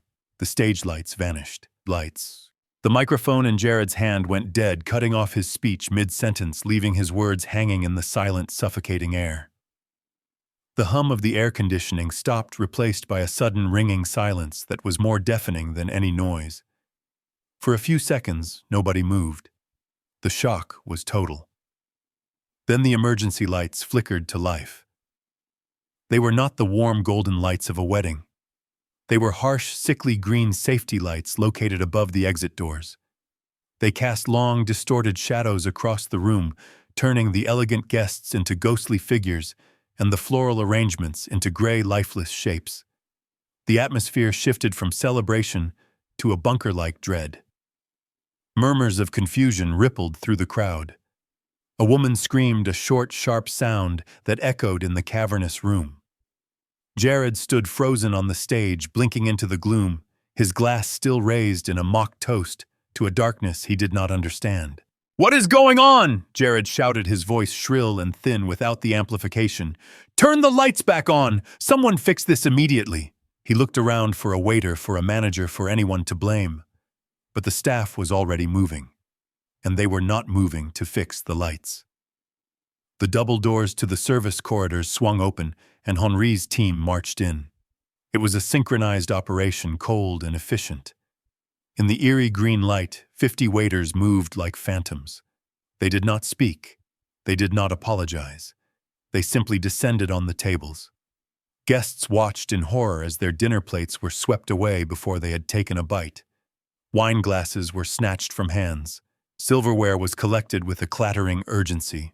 The waiters stripped the white linen tablecloths, whipping them off the tables to reveal the bare industrial plywood underneath. It was not a service. It was a repossession. Jared scrambled down from the stage, nearly tripping over a monitor speaker in the dark. He rushed toward the nearest staff member, a young man clearing the head table. "Stop it!" Jared screamed, grabbing the waiter's arm. "What are you doing?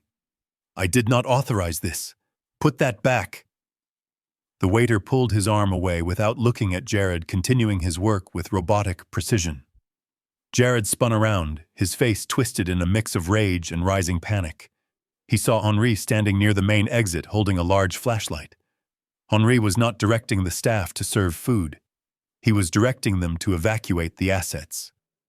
"You," Jared bellowed, pointing a shaking finger at the manager. "You are fired. I will buy this hotel just to fire you. Do you know who I am?" Henri stepped forward. He did not look intimidated. In the harsh beam of the flashlight, his face was stone. "I know exactly who you are," Henri said, his voice cutting through the noise of the clearing tables. "You are a guest at a cancelled event." "Cancelled," Jared sputtered, his face turning a deep shade of red even in the dim light. "You cannot cancel my wedding. I am the owner of Foster General Contracting. I pay your salary." Henri shook his head slowly. "Mr. Sterling, you are not the owner." Henri corrected him loud enough for the nearby investors to hear. "The owner is Mr. Harold Foster, and Mr. Foster has just informed us that this event is a violation of corporate policy. He has terminated the contract effective immediately." A hush fell over the room. The name Harold Foster carried weight. The guests exchanged looks. The investors who had been listening to Jared's pitch about taking over the company suddenly took a step back. They began to button their jackets. They began to check for their wallets. "That is a lie," Jared screamed, his voice cracking. "The old man is crazy. He is senile. I have power of attorney. Turn the lights back on, or I will sue you for everything you have." "The contract has been voided," Henri said, checking his watch. "And since the credit card on file has been reported stolen, and you have failed to provide the cash payments required by the vendors, we are ceasing all operations. Stolen." The word hung in the air. Jared looked toward the bandstand. He saw Marcus, the band leader, packing up his saxophone. "Hey," Jared yelled. "Play something. Don't leave." Marcus looked up, snapping his case shut. "No cash, no music, pal. That was the deal." Jared turned back to the crowd, his eyes wild. He looked for Brittany. She was sitting alone at the head table, bathed in the green glow of the exit sign. She had not moved. She stared blankly at the stripped table in front of her, her beautiful silk dress looking like a costume in a tragedy. "Brittany," Jared pleaded, his voice desperate. "Tell them, call your father, tell them to stop this madness." Brittany did not answer. She was looking at her phone. It was vibrating on the bare wood of the table. In the midst of the chaos, with waiters stripping the room and her husband screaming at the staff, a single notification lit up her screen.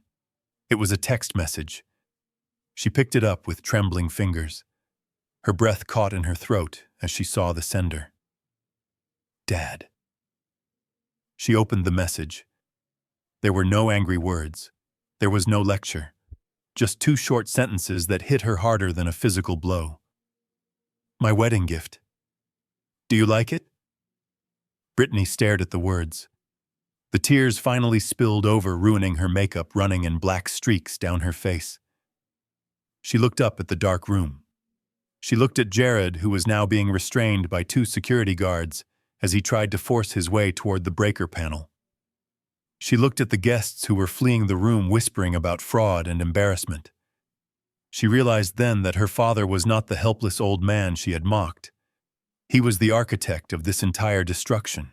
He had waited until the perfect moment, until they were at their highest point, to pull the ground out from under them. She tried to type a reply. Dad, please. But the message failed to send. A second notification popped up. Service suspended. Account closed by primary holder. Her phone, her connection to the world, her lifeline was dead. Just like her wedding. Just like her future. She sat there in the dark, clutching a useless phone while the ruins of her vanity crashed down around her. The party was over and the hangover was just beginning. The darkness that had swallowed the grand ballroom was not absolute. It was pierced by the erratic dancing beams of cell phone flashlights cutting through the gloom like searchlights in a prison yard. The silence that followed the initial shock was heavy, filled only with the shuffling of feet and the terrified whispers of the few guests who had not yet fled. In the center of the room, the group of potential investors, the men Jared had been courting with my money, had formed a tight circle. They were no longer looking at the stage with admiration. In the harsh blue-white glare of their phone lights, their faces were hard masks of suspicion. These were men who smelled blood in the water long before the shark bit, and right now the water was churning. I was not there to see it, but I know the anatomy of a deal going sour. I know that when the lights go out, the checkbooks close. I can imagine the older investor, the one Jared had been leaning on so heavily, buttoning his suit jacket, with a look of pure disgust. He was probably checking his pockets, ensuring his wallet was still there, realizing he had almost handed his capital over to a man who could not even keep the electricity running. Jared was pacing frantically in the shadows, his tuxedo shirt stained with sweat. He looked small. The arrogance that had puffed up his chest an hour ago had deflated, leaving behind a pathetic, trembling shell. He was shouting into the darkness, his voice cracking with hysteria. "Fix the lights," he screamed at the empty air. "I will sue this hotel. I will ruin you all. Do you know who I am?" Nobody answered him. The waiters had finished stripping the tables and had vanished into the service corridors. The band was gone. The only audience left for his tantrum were the very people he had tried to swindle. Then the heavy double doors at the main entrance swung open. They did not open with the polite click of a latch. They banged open with the force of authority. 3 figures stepped into the room, silhouetted against the dim light of the lobby hallway. Leading them was a man I have trusted with my life and my fortune for 30 years, Michael Sullivan, my attorney. Sullivan walked into the room with the slow, inevitable momentum of a glacier. He was wearing his signature trench coat, the collar turned up against the chill of the air conditioning that was rapidly fading. In his hand, he carried a black leather briefcase. Flanking him were 2 uniformed police officers, their hands resting near their utility belts, their faces impassive. Behind them walked a 4th man, younger, wearing a cheap suit and a tired expression. He was from the district attorney's office. Jared stopped pacing.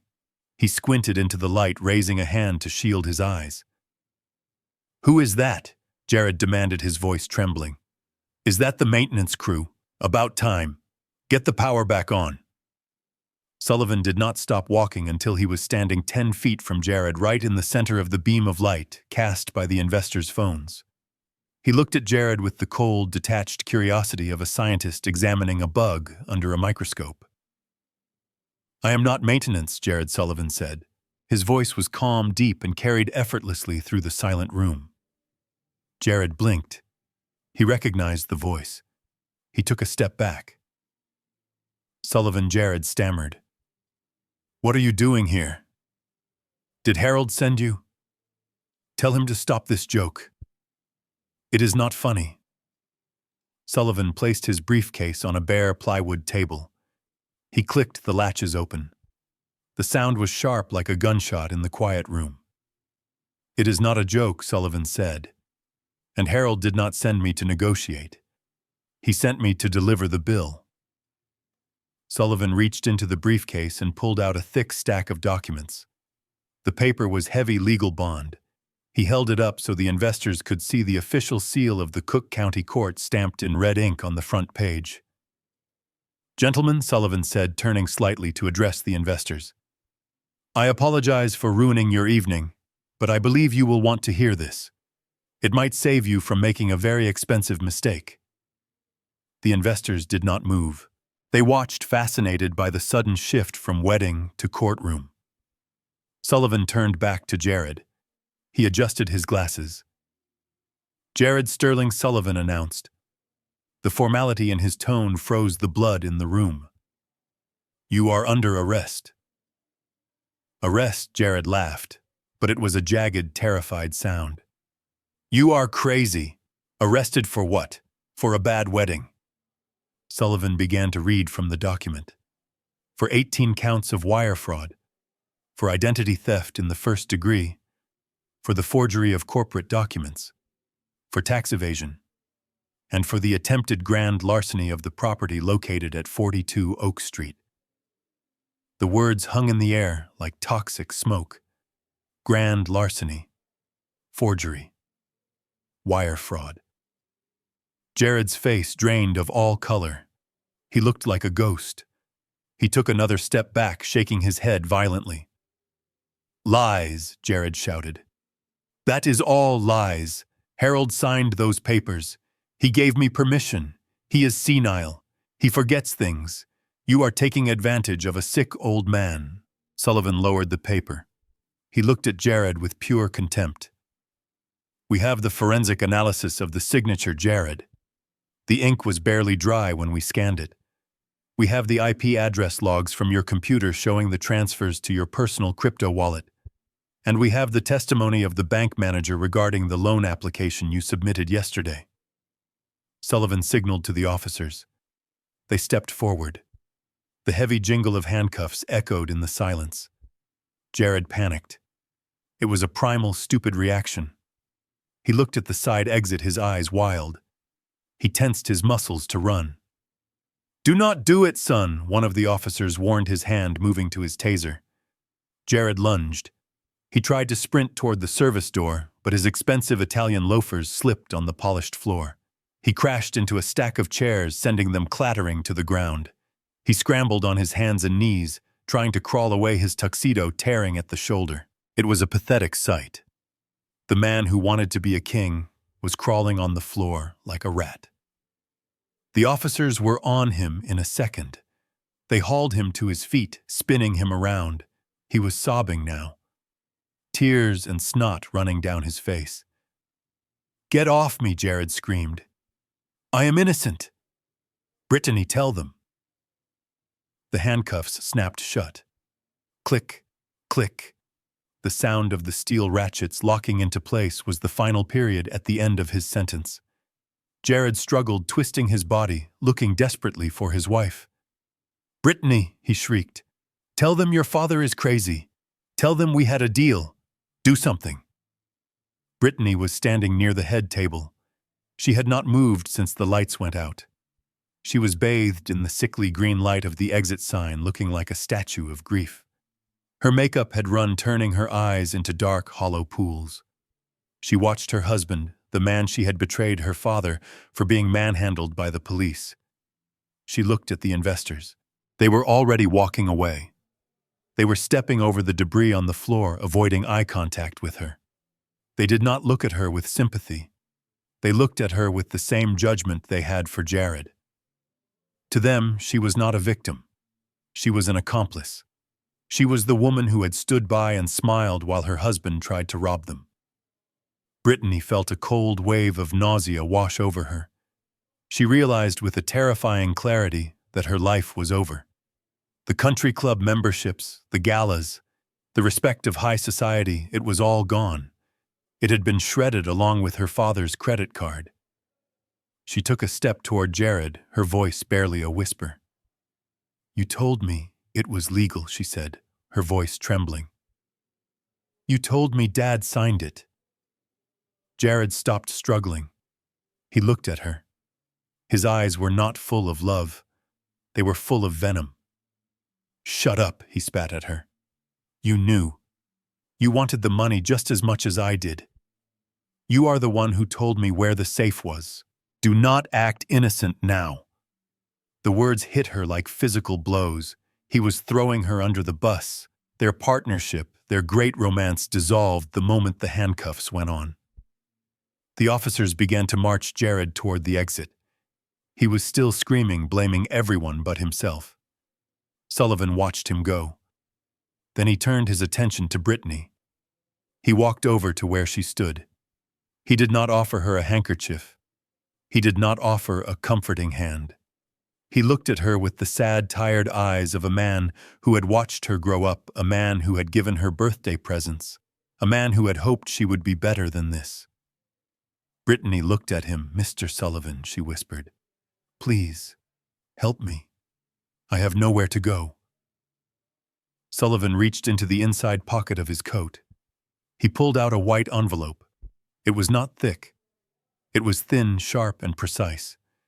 He placed it on the table next to her, right beside the empty spot where her flower arrangement used to be. "Your father wanted you to have this," Sullivan said softly. Brittany stared at the envelope. Her hand shook as she reached for it. "What is it?" she asked. "It is a copy of the restraining order," Sullivan said. "It prevents you from coming within 500 feet of your father or any of his properties. And inside is also a notice of eviction." "Eviction," she breathed. "The penthouse," Sullivan explained. "The lease was held by the company. The company has terminated the lease. You have 24 hours to vacate the premises. The locks will be changed tomorrow at noon." Brittany felt the floor sway beneath her feet. But that is my home," she cried. "Where am I supposed to sleep? I have no money. My cards are not working." Sullivan buttoned his coat. He adjusted his collar. "I do not know, Brittany," he said. "And to be honest, your father does not care. You made a choice. You chose the fraud over the family. You chose the quick money over the man who loved you." He turned to leave. "Wait," Brittany screamed, grabbing the edge of the table. "Tell him I am sorry. Tell him I didn't know." Sullivan stopped. He looked back at her over his shoulder. "He knows you knew Brittany. He saw the nursing home application. He saw the box you checked for dementia." Brittany froze. The color drained from her face. "He knows," she whispered. "He knows everything," Sullivan said. Sullivan walked away, his footsteps echoing on the hard floor. He followed the police out of the room, leaving the doors swinging behind him. Brittany was left alone in the darkness. The room was vast and empty. The smell of the roses still lingered, a sweet, sickly reminder of the funeral she had planned for her father, which had become the funeral for her own life. She looked down at her dress. The $10,000 silk gown was ruined. It was stained with wine and dirt. It hung on her frame like a shroud. She realized then that she had dug a hole. She had dug it deep, shovel by shovel, lie by lie. She had thought she was digging for gold, but she had only been digging a grave.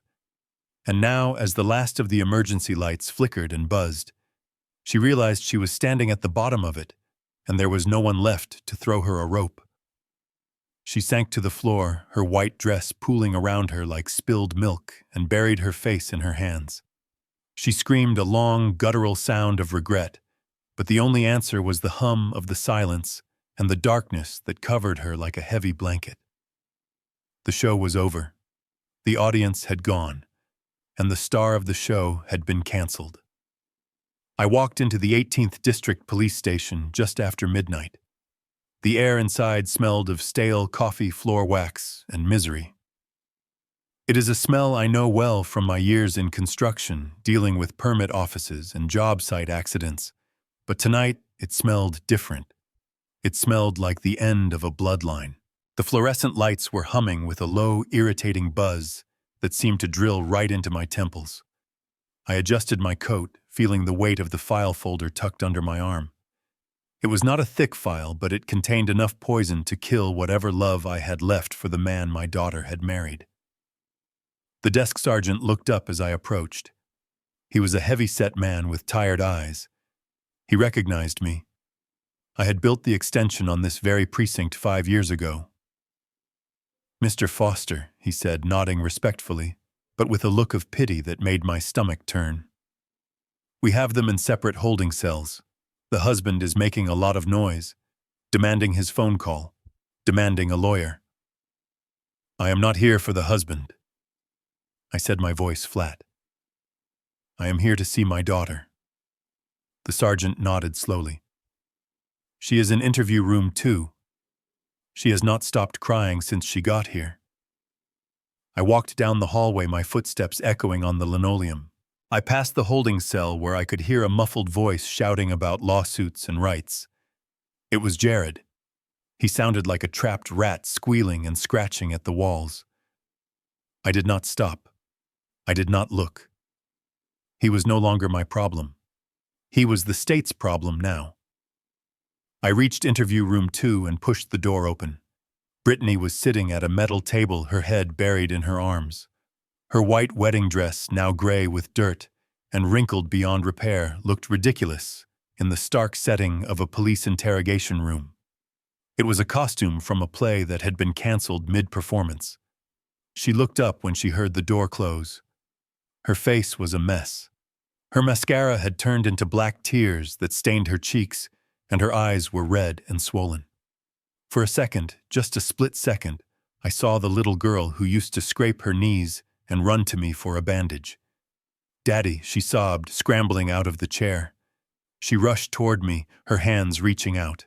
I did not move to hug her.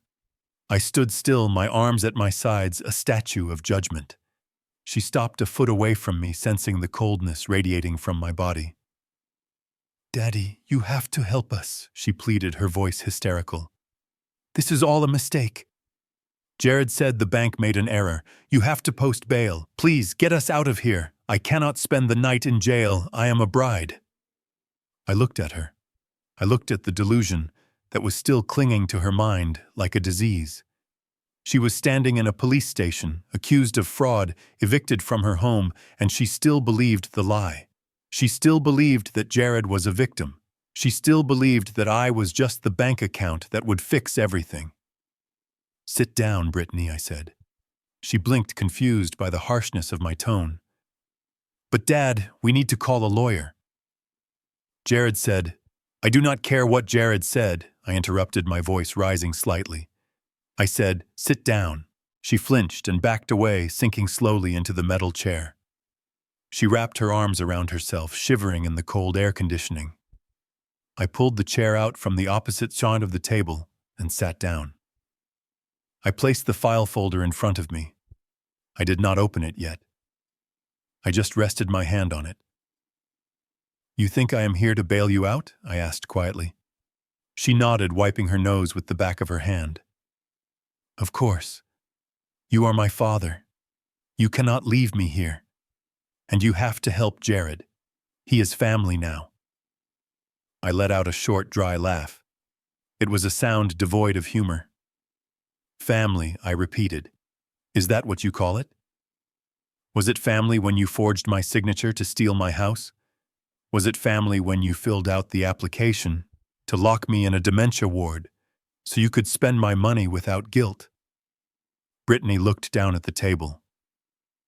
"We were doing it for you," she whispered, repeating the same lie she had told me on the phone. "We wanted to protect your assets." I slammed my hand down on the table. The sound echoed like a gunshot in the small room. Brittany jumped. "Stop lying," I roared. "The game is over. The lights are out. There is no audience left to perform for." I took a deep breath, forcing my heart rate to slow down. I needed to be precise. I needed to perform the surgery.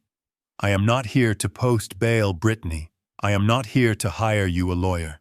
I am here because I found something in Jared's private cloud server that the police missed. And because, despite everything, I wanted you to see it before you ruin your life defending him." I opened the folder. Inside were printouts of emails and chat logs. I spun the folder around so she could read them. "What is this?" she asked, her voice trembling. "Read the email dated 3 days ago," I said. "The one to the contact named El Gato in Mexico City." Brittany squinted at the paper. Her lips moved as she read. "Hey Gato, things are getting hot here. The old man might figure it out.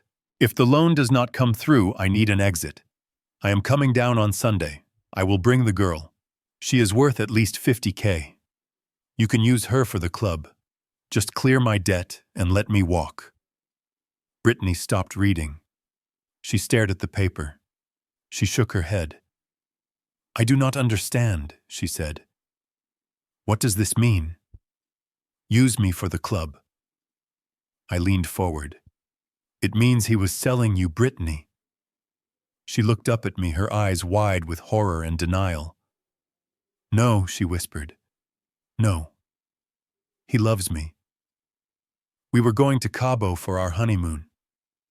"You were going to Cabo," I corrected her. "He was going to disappear.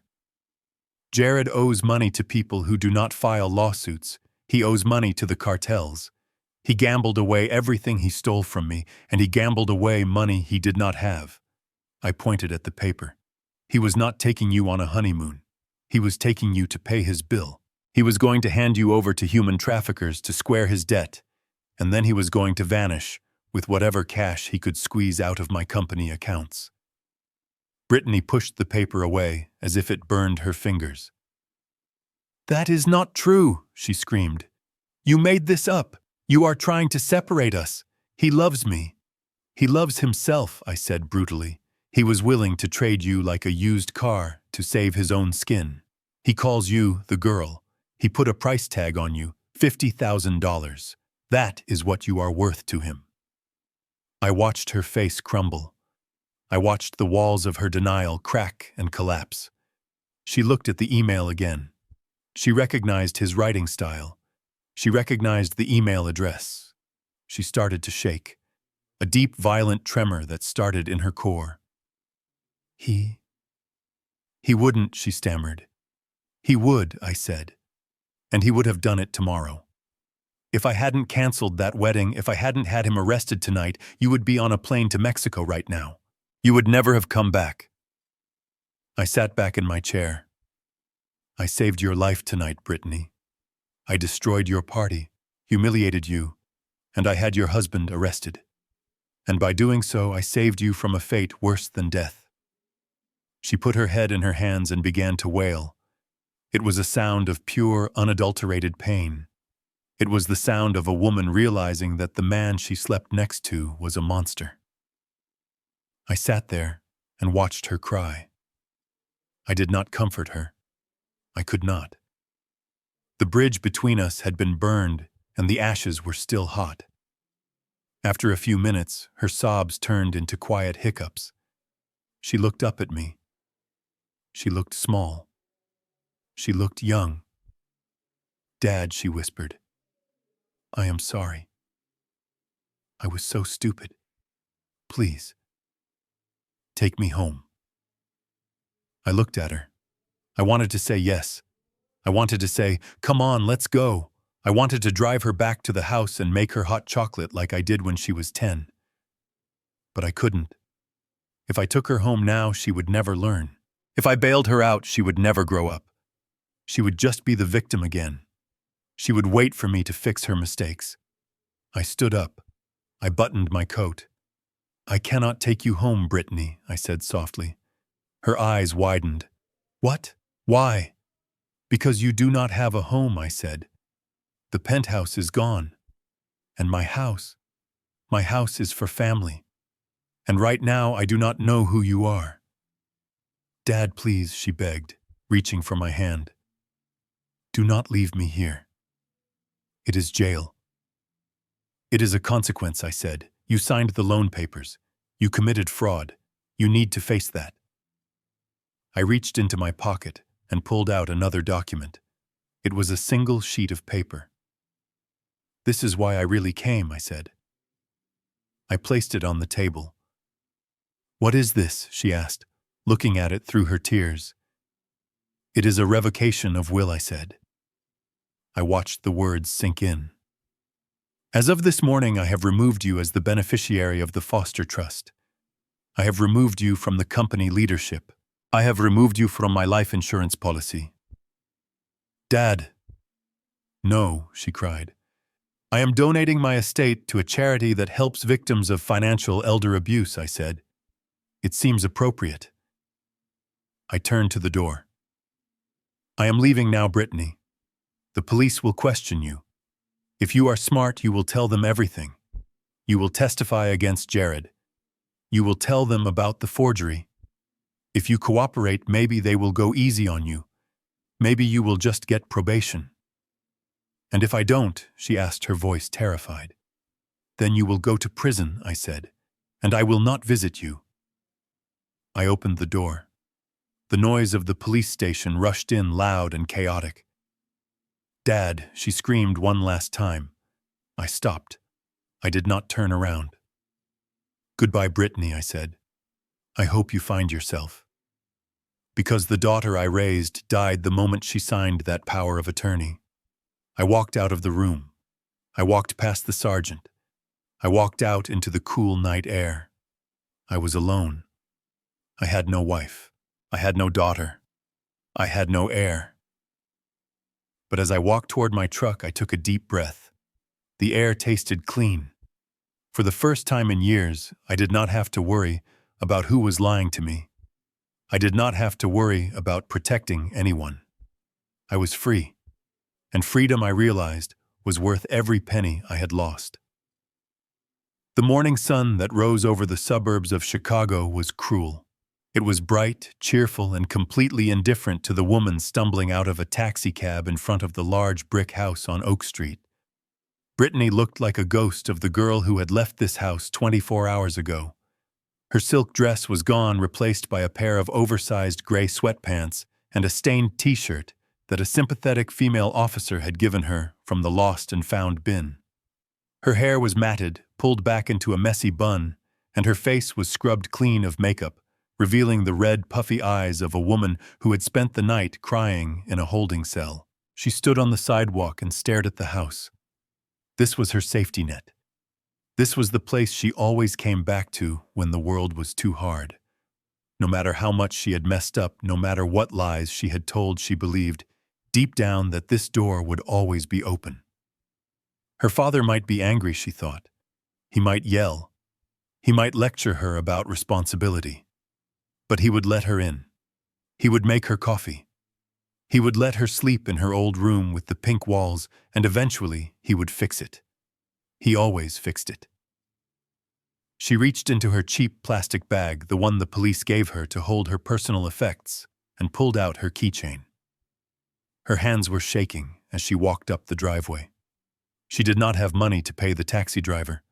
She told him to wait, that she would run inside and get cash from her father's emergency jar in the kitchen. The driver, a skeptical man who had seen too much, kept the meter running and watched her like a hawk. Brittany stepped onto the porch. She took a deep breath, trying to compose herself. She needed to look sorry. She needed to look like the victim. She jammed the key into the lock. It went in halfway and stopped. She frowned. She jiggled it. She pulled it out and tried again. It hit a metal barrier inside the cylinder. It did not turn. Panic, cold and sharp, began to rise in her chest. She tried again, harder this time, twisting it with enough force to bend the metal. The key did not budge. She rang the doorbell. She rang it again and again, hearing the familiar chime echo inside the house. "Dad," she yelled, pounding on the wood with her fist. Dad, open up. It is me, please. I lost my key. There was no answer. The house was silent. The curtains were drawn tight. Then she heard a sound behind her, a car door closing. She turned around expecting to see her father's truck. Instead, she saw a sleek silver sedan parked at the curb behind the taxi. A woman in a sharp red blazer was walking up the driveway. She was holding a wooden post and a metal sign. She looked brisk, professional, and completely unbothered by Brittany's disheveled appearance. "Excuse me," the woman said, stepping onto the porch. "You need to step away from the door." Brittany wiped her nose. "Who are you? Where is my father?" The woman adjusted her glasses. She looked at a clipboard in her hand. "Mr. Foster is not here," she said. "And you are trespassing." "Trespassing," Brittany laughed, a high-pitched, hysterical sound. "This is my house. I grew up here. I am Brittany Foster." The woman looked at her. She did not look impressed. "I know who you are," the woman said. "Mr. Foster warned me you might show up. My name is Karen from Premier Estate Realty, and this property is no longer the residence of Harold Foster." She walked past Brittany and hammered the wooden post into the soft earth of the flower bed. Then she hung the metal sign on it. It did not say "for sale." It said, "Sold," in big, bold red letters. Brittany stared at the sign. The world seemed to tilt on its axis. "Sold," she whispered. "That is impossible. He was here yesterday. You cannot sell a house in a day." Karen straightened her blazer. "You can when you sell it to a cash investor for 20% under market value with a 24-hour closing window," she said. "Your father signed the papers at 9 a.m. this morning. The new owners take possession at noon. They are planning to bulldoze it and build condos."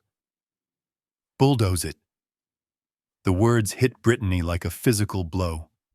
Her childhood room, the marks on the wall where they measured her height, the garden her mother planted, all of it was gone. Sold for cash to be turned into concrete. But where is his stuff?" Brittany stammered. "The furniture, the pictures, my things." Karen checked her watch. The contract stated that the property was sold as is, she said. "Anything left inside is now the property of the demolition company." Mr. Foster took what he wanted. He left the rest. He said he did not want anything that reminded him of the past. Brittany felt her knees give way.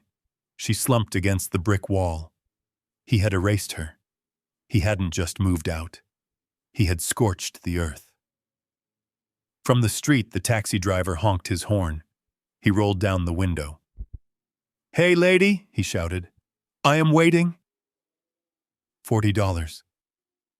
Brittany looked at him. She looked at Karen. I do not have it," she whispered. She remembered the emergency credit card, the one she kept in her wallet for dire situations, the one linked to her father's secondary account. She fumbled in the plastic bag and pulled out her wallet. It was the only thing she had left. She ran down to the taxi. "Here," she said, her voice trembling. "Try this. It is a platinum card." The driver took it. He swiped it through his machine. He waited. Beep. "Declined," he said, handing it back to her. "Try it again," Brittany pleaded. "It has a $50,000 limit. It has to work." "It says card." Inactive, the driver said, his patience gone. "Look, do you have the cash or not?" "I don't," she cried. "I don't have anything." The driver swore. He threw the card at her. It landed in the gutter right next to a muddy puddle. "Get away from the cab," he yelled. "I am calling the cops." "No, please, no more police," she begged, backing away. The driver sped off, tires screeching, deciding she wasn't worth the paperwork. Brittany stood alone on the curb. She looked down at the platinum card in the mud. It was just a piece of plastic now, useless. She was about to turn back to the house to beg the real estate agent for a glass of water when a heavy diesel engine roared up the street. A tow truck, a large flatbed wrecker with a yellow light flashing on top. It slowed down. The driver checked a piece of paper on his dashboard. He looked at the license plate of the white Mercedes convertible parked in the driveway. Brittany's car. The car her father had bought her for her 25th birthday. The car she loved more than anything. The truck backed up. The driver, a large man in a grease-stained jumpsuit, hopped out. He didn't even look at Brittany. He started hooking chains to the axle of the Mercedes. "Hey!" Brittany screamed, running toward him. "What are you doing? That is my car! Get away from it!" The driver didn't stop. He cranked the winch. The Mercedes groaned as it was dragged backward. "Repo order," the driver grunted. "Repo," Brittany shrieked. "It is paid off! My dad paid cash for it." The driver paused. He looked at her with dull, bored eyes. "Maybe he did," the driver said, "but the title was used as collateral for a high-interest loan 3 days ago. Borrower listed as Jared Sterling. Co-signer Brittany Foster." Brittany froze. Jared. He hadn't just mortgaged the house. He had pawned her car. He had taken the title from the safe and used it to get quick cash for his gambling debts, and she had signed the papers. She remembered now. He had put a stack of documents in front of her last week, saying it was for insurance updates. She hadn't read them. She just signed where he pointed. She had signed away her own getaway vehicle. "Wait," she begged, grabbing the driver's arm. "Please. It is all I have. I have nowhere to go. I can't walk." The driver shook her off. "Default is default, lady," he said. "You want it back, you call the bank. Bring 12 grand in cash plus towing fees." He hopped back into the truck. He pulled the lever. The Mercedes tilted up onto the flatbed. It looked like a dead animal being carted away. The truck engine roared. The driver pulled out into traffic. Brittany stood in the middle of the street. She watched her car disappear around the corner. She looked back at the house. Karen, the real estate agent, was locking the front door with a new padlock. She got into her silver sedan and drove away without a backward glance. Silence descended on Oak Street. The birds were singing. A neighbor was mowing his lawn a few houses down. The world was normal. The world was spinning. But Brittany was standing still. She looked down at her feet. She was wearing cheap rubber flip-flops the jail had given her. She was wearing dirty sweatpants. She had no phone. She had no money. She had no car. She had no husband. And she had no father. She walked over to the curb and sat down. She pulled her knees to her chest. She looked at the muddy puddle where her credit card lay. She reached out and picked it up. She wiped the mud off the name. Harold Foster. She traced the raised letters with her thumb. She remembered what he said last night, that the daughter he raised was dead. She looked up at the sky. It was a vast, empty blue. She was 28 years old. She had a master's degree she had never used. She had a social circle that would never speak to her again. She was totally, completely free, and she was terrifyingly alone. For the first time in her life, there was no safety net. There was only the hard concrete beneath her and the long, silent road ahead. She closed her eyes, and the darkness she saw was not from a power outage.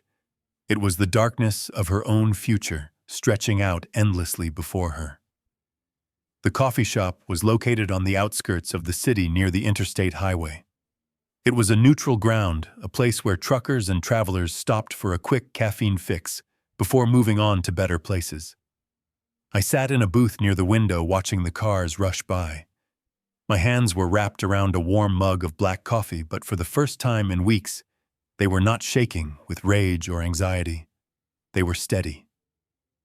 Beside me, parked across 3 spaces in the empty lot, was my new home.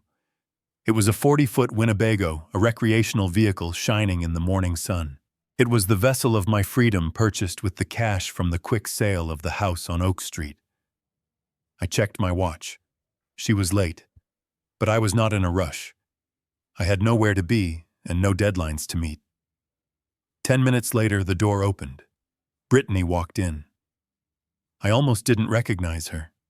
She was wearing jeans and an oversized sweatshirt. Her hair was pulled back in a messy ponytail. She looked tired. She looked ordinary. The glamour, the high heels, the attitude of the heiress, it had all been stripped away by 24 hours of harsh reality. She looked around nervously until she saw me. She walked over her shoulders, slumped. She stood at the edge of the table. She did not sit down immediately. She looked at me, waiting for a signal, waiting for me to yell or to hug her or to tell her it was all a bad dream. "Sit down, Brittany," I said gently. She slid into the booth opposite me. She kept her hands in her lap. She looked at the coffee mug, unable to meet my eyes. "Dad," she started, her voice cracking. "I went to the house, the locks were changed. They took my car, I have nothing. I know," I said. "I authorized it." She looked up, tears welling in her eyes again. "Why," she whispered. "Why did you have to take everything?" I learned my lesson. Jared is in jail. I am alone. Isn't that enough punishment? I took a sip of my coffee. "It is not a punishment, Brittany," I said. "It is a reset. For 28 years, I gave you a cushion. Every time you fell, you landed on soft money. Every time you made a mistake, I wrote a check. I thought I was being a good father. I thought I was showing you love. But I wasn't. I was crippling you. I was teaching you that actions do not have consequences." I reached into my jacket pocket. I pulled out a single white envelope. I slid it across the table toward her. She looked at it, hope flickering in her eyes. She thought it was a check. She thought it was the key to a new apartment. "Go ahead," I said. "Open it." She tore open the flap. She pulled out the paper inside. Her face fell. "It is a plane ticket," she said, confused. "To Williston, North Dakota." "One way," I added. "North Dakota," she stammered. "Why?" "And look at the other paper," I said. She pulled out a printed email. "It is a job offer," I explained. "I still have a few contacts in the industry. An old friend of mine runs a logistics hub up there. It is hard work. It is cold. You will be working in the dispatch office managing inventory." She read the details. $15 an hour, she gasped.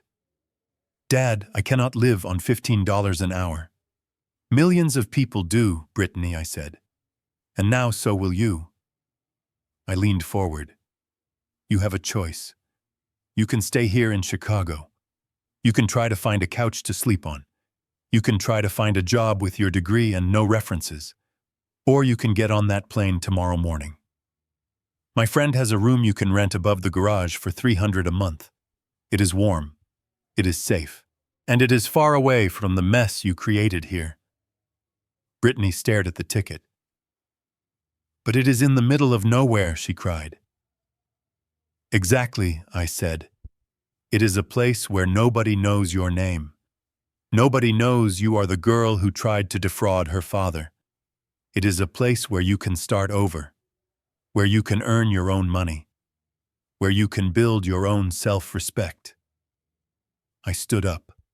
I placed a $20 bill on the table to pay for the coffee. "Dad, wait," she said, reaching out. "Are you leaving? Where are you going?" I looked out the window at the RV. "I am going west," I said. "I am going to see the Grand Canyon. I am going to see the redwoods. I am going to fish in Montana. I am going to do all the things I put off for 40 years, because I was too busy building an empire for a daughter who wanted to put me in a home." She stood up too, panic rising in her voice. "But when will you be back?" she asked. "How will I reach you?" I picked up my hat and put it on. "You won't," I said. "I changed my number this morning." Tears streamed down her face. "So this is it," she sobbed. "You are just abandoning me." I looked at her one last time. I saw the fear in her eyes, but I also saw a glimmer of something else. Survival. She was scared, but she was standing on her own 2 feet. "I am not abandoning you, Brittany," I said. "I am liberating you." I walked toward the door. I could hear her crying behind me, but I did not stop. I stepped out into the bright sunshine. The air was crisp. I walked to the Winnebago and climbed into the driver's seat. The engine roared to life, a deep, powerful rumble that vibrated through the steering wheel. I looked in the side mirror. Brittany had come out of the shop. She was standing on the sidewalk, clutching the envelope to her chest. She looked small against the backdrop of the city. I rolled down the window. I looked at her. "I spent 40 years, building houses for other people," I called out to her. "Now I am going to build a life for myself. Goodbye, daughter." I put the RV in gear. I released the parking brake. The massive vehicle began to move. I did not look back again. I kept my eyes on the horizon, where the interstate stretched out like a gray ribbon leading to the unknown. I turned on the radio. Old country music filled the cab. For the first time in a long time, I smiled. It was not a smile of victory. It was a smile of peace. The heavy weight was gone. The road was open. And I was finally, truly driving my own life. This story teaches us a painful but necessary truth about love and boundaries. Being a parent does not mean being a doormat. We often think that providing financially for our children is the ultimate expression of love. But without teaching them gratitude and responsibility, we are only fueling their entitlement. Harold realized that his wealth had become a weapon used against him, and the only way to save his daughter was to let her fall. True dignity comes from standing up for yourself, even if it means walking away from the people you raised. Never set yourself on fire to keep someone else warm, especially if they are the ones holding the match. If this story resonated with you, if you have ever felt unappreciated or used by those closest to you, please hit that like button and subscribe to the channel. Share this video with someone who needs to hear it. You never know whose life you might change with a simple share. Let me know in the comments.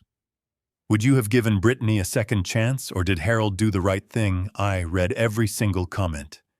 Until next time, stay strong and keep building your own life.